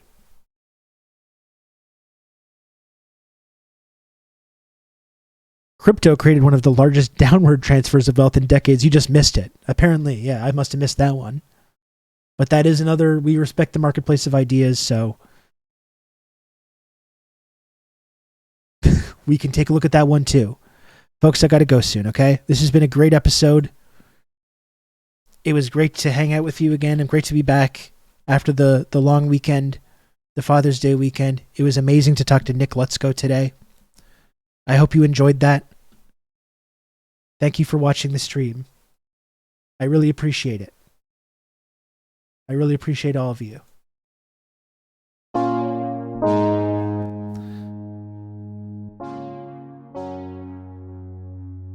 going to go pick up my kids soon. Where am I here?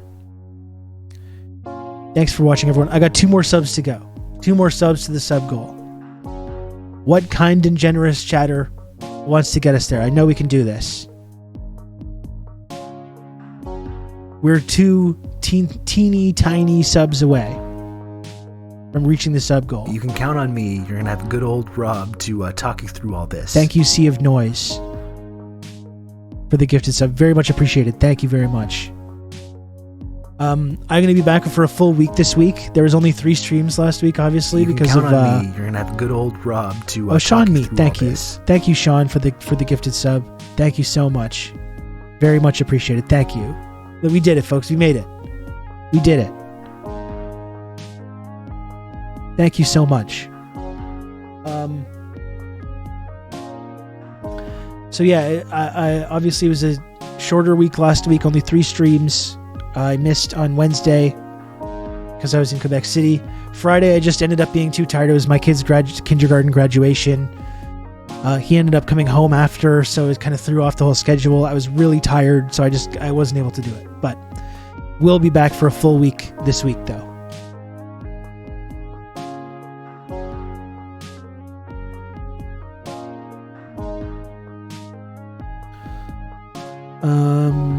And now,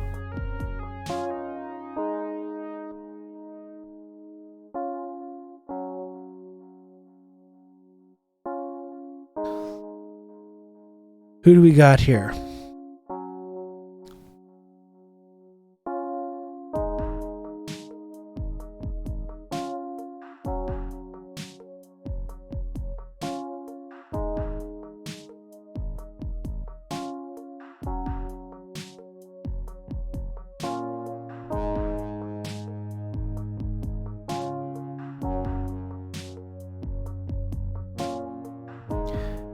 I did Midwestern Marks last time, so I'll go ahead and raid our friends in Left Flank Vets.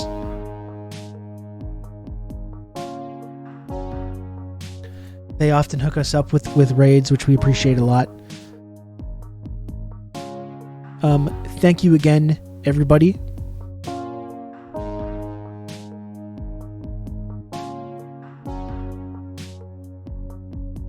Thanks for watching. I appreciate it. That's all. Plenty more stuff this week.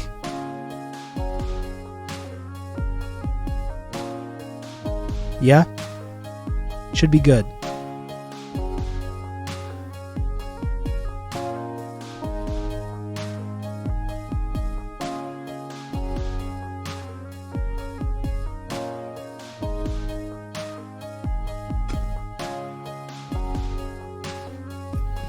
Take care, everyone.